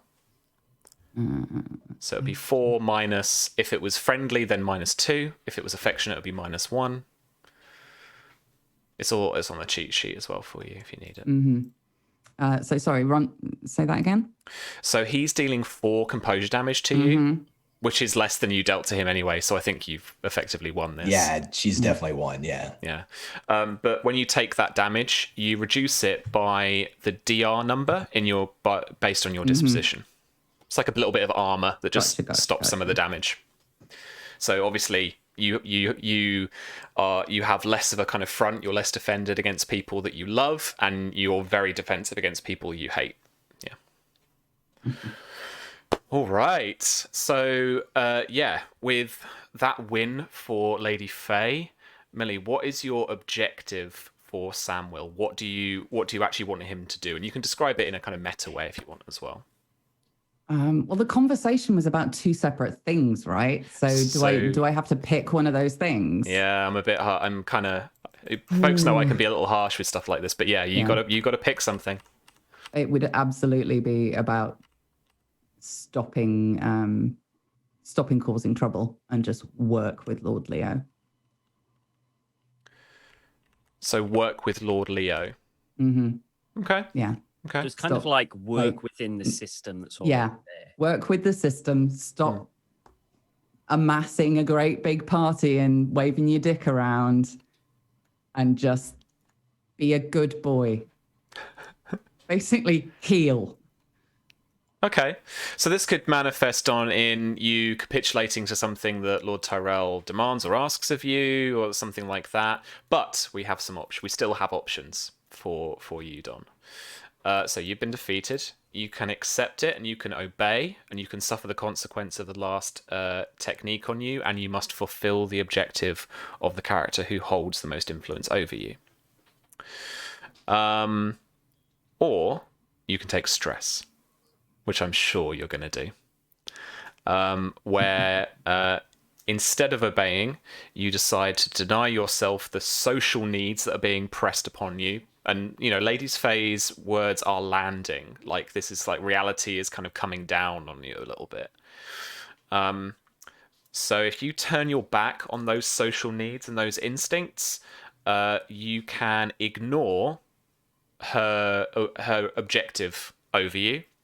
But you get a cumulative -1 dice penalty on awareness, cunning, and status tests until the pressure of what she's saying has been relieved in some way. Like, we've got to work that out story-wise. That's essentially permanent. That's essentially permanent then, right? Because it's the whole... Until Leo dies, until there's a big change in circumstances. Yeah. Deaths can be arranged. I mean, they can, absolutely. I like where your head is, Mara. You should join us playing Crusader Queens. You should do it. That's the attitude. Okay. I think there's probably a drawn out silence, and the campfire nearby is dying down. So whereas before maybe we were in the edge of the firelight sort of flickering on our faces, we're just in shadow now. And there's a crunch as Samuel takes the last bite of that apple and tosses the core into the grass. And he sort of leans forward a little closer to Lady Rowan so that nobody, or at least anybody but Enzo and Mara, might not be able to hear. And he says,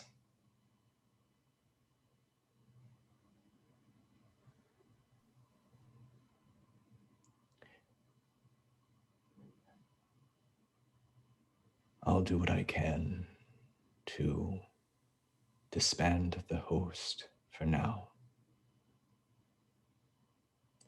because I see the wisdom in what you're saying, and because I trust your judgment, Lady Rowan. But know this: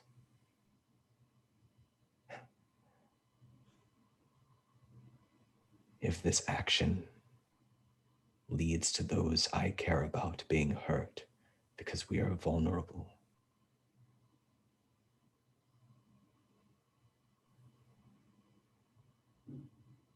then everything you fear might come to pass shall come to pass.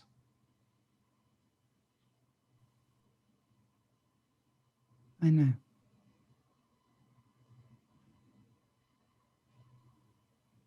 There's no reason for it to come to that. Your army is not going anywhere.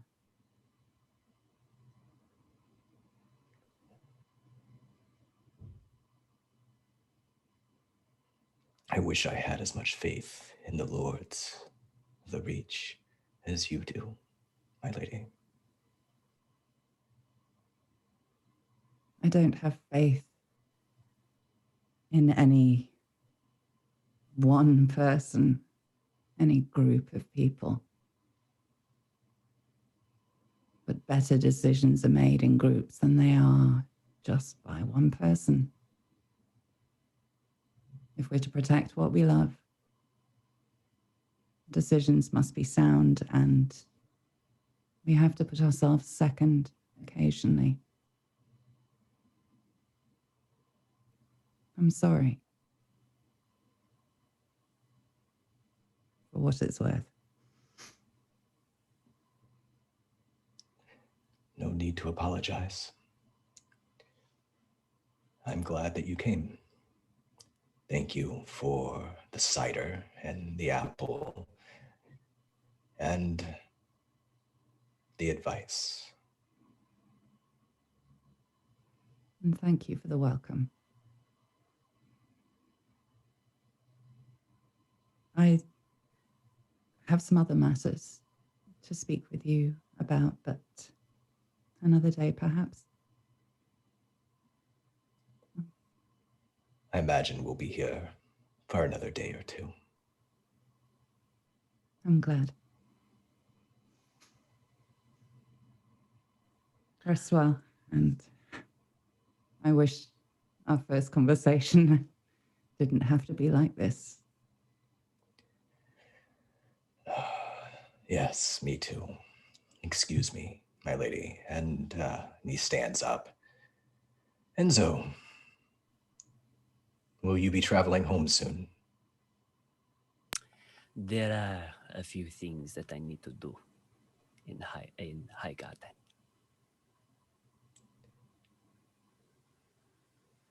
Well, it is good to see you again, and please give my best to the lady of the house you serve.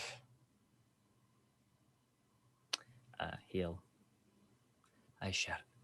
And he's gonna bow, and then he'll go to Mara and kind of do a big flurry and go near her and just whisper very softly into her ear, "There is still time to have happiness." And he'll smile. She smiles at him with a knowing smile that tells him she's already had this conversation. And they absolutely would have had that conversation on the way to Highgarden, being like, "You never guess what Enzo said," yeah. knowing the answer. But I think if Samuel stands up to leave, Mara will go to join him. As He offers she's his arm. leaving, She takes it. Faye would just go up to her and just touch her hand slightly. Lady Mara, I'm very sorry that our first meeting in such a long time had to be under these circumstances, and that I am doomed to speak so plainly.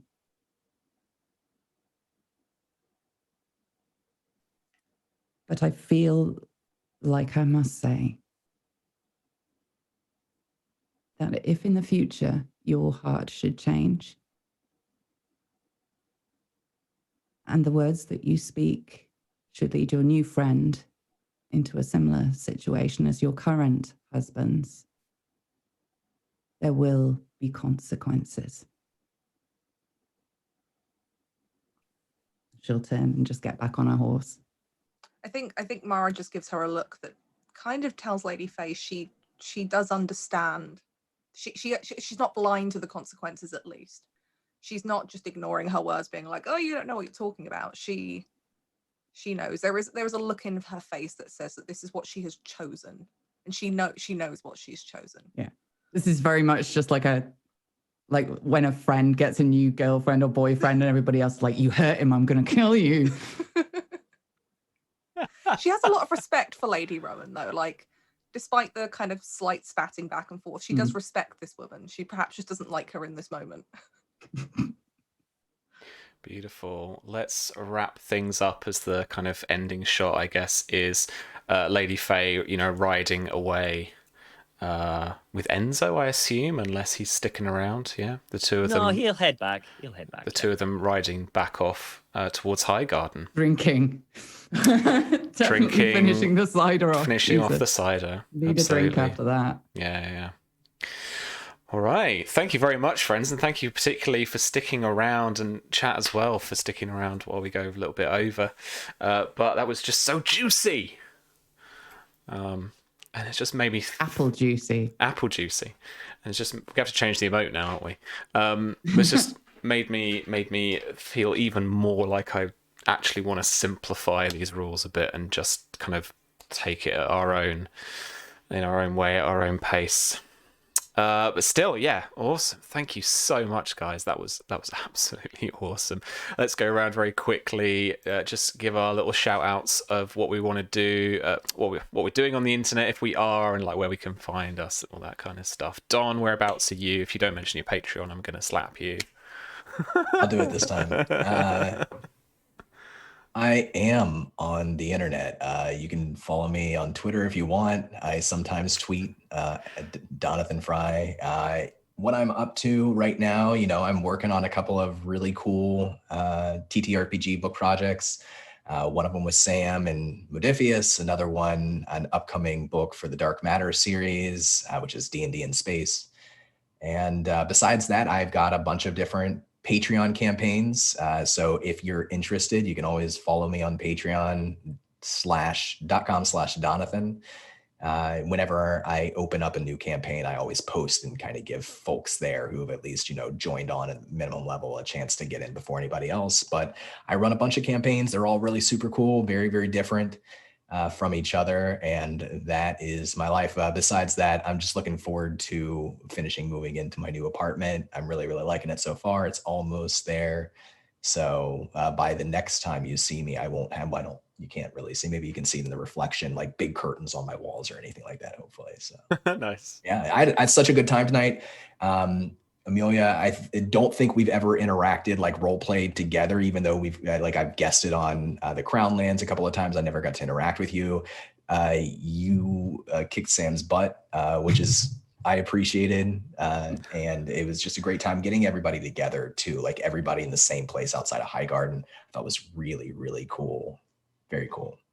Nice. Thanks so much, man. Awesome. V, what are you up to next, and where can we find you? You can find me on Twitter and Twitch at Tabletop Horde. The usual streaming stuff, Sassy Apocalypse Mondays. Hear me complain about people's life choices in the zombie apocalypse. Tuesday I'm with Susie doing Tactical Tuesday, which is always a laugh. We usually scream about After the Fire at some point during that stream. So you can come and hear all of our theory juicy fruits and talking about the inside look into our characters' minds there if you want to. And then probably streaming something on Fridays. I don't know if there's anything I'm working on right now that I can talk about. I'm working on a thing for BGC right now, which is fun. Yeah, I am. And sexy. You should go buy the Spy game. Please do. I just want to say, like, I love role playing with everyone on this cast because we're all such good friends, and like it's awesome. But Millie, that last scene was just fucking incredible. I love it. I love her so much. Mara kind of wants to hate her. Even she can't hate her entirely because you play her so amazingly. That's how it begins. we could just ditch the boys, right, and just have those two team up. Yeah. It's all right. We've got the good cider. It's all good. Yeah. Come and play away from the war boys. They're just trouble. War boys, yes. I mean, you're not wrong. They are trouble. Beautiful. Thank you so much. Tom, what are your shout outs, my friend? I don't have any shout outs. I don't do anything on the internet or anything. I just exist. No, honestly, the only thing I'm doing at the moment, I think, is pretty much this. And that's more than enough for me. I get all my stress and excitement and tabletop need from this. So I'm very happy to do that. But yeah, if you really want to talk to me, I guess I'm on Twitter and stuff, and you can check me out. I'm in Black Cat's Discord. So buy Spy Game. Thanks, man. Brilliant. And Millie, where can we find you? You can find me here in my actual room that's now got plug sockets, which is a new thing that's occurred. I'm still not streaming because the whole streaming room thing being a work in progress is still a thing. But I got power tools this week. It's more exciting for me than it is for you, but I'm just going to tell you anyway because I'm very, very excited. I've got all the tools coming to do that job and loads more. So I should hopefully be streaming like in the future. I'm just kind of doing this at the moment since we last talked. I can't remember what's been in that. Arkham Horror Mother's Embrace came out. I play the kind of lead voice in that. Nice. Cool. Professor. oh, what's her voice like? Professor Tillinghast. She's very old, and she just talks like this. And it's Maggie Smith. She's just, get out of my house. What are you doing? Nice. That's a lot of fun. Tom, she's giving you a run space. for your old lady voice. Oh, I love my old lady voices. Old ladies are so much fun to play. I think I might have to role play an old lady at some point, because I don't think I've done that in this system yet. Yeah. They get all the skill points too, old people. Ooh. Like tons of them. Yeah, but frail as hell. But though, no right? destiny points, yeah, and absolutely and frail as hell, yeah. Don't ask them to fight. Don't ask them to do anything other than maybe stand up occasionally. Yeah. Can we play a whole one shot with just old people? What, Sure. Game of Thrones, AOP? Yeah, I'm in. I want that I'm so in, I'm badly sold. now. Yeah, that's fair. It's another AU we have to be worried about. Okay, cool, yeah. Cool. But yeah, thank you so much. It was really nice to finally get some of the juice out of them fruits. Yeah. And Yeah. yeah, I had no idea how that scene was going to go at all, because there's a lot of history that we worked out between those two, and just like little bits of that feeding in and seeing where they chose to take it. It's pretty fucking cool. I felt very bad for Mara though, especially at the end where it was like, pick a thing. I can't, like, I mean, them being together is a stupid fucking idea. Yep. Oh yeah. But no, That's nothing compared to an Peace army. in the realm, bad romantic decisions. Like Peace in the Realm wins. I mean, I feel like the whole, whose wife is sleeping with whose husband, etc. It's just a thing that happens anyway in court. It's trivial compared to everything else going on. Like, these rumors have been going on 5 years and no one's cared enough to actually do anything about it. Oh, for Faye, it was more like, and then you marry somebody useful. Like, Sam, she just doesn't know that yet. like, look, just go and marry somebody who will be of use. But no, that's fine. You have your romances. Well, I'm over here being all fucking noble and It's love fine. that. You leave us to that. We will manage to set something on fire and destroy it all ourselves anyway. So you start with the mace. I think this is the 'cause more that was a effective fucker to get option. out of. Yeah, absolutely. Oh my god. Okay, yeah, all right. Quick one from me. You can follow me around the internet at RPG Webby. I am working for Modifius, and I'm working for Black Cats Gaming. You can follow us around the internet at Follow Black Cats on Twitch and Twitter, or blackcatsgaming.com, or on Facebook there under the same name.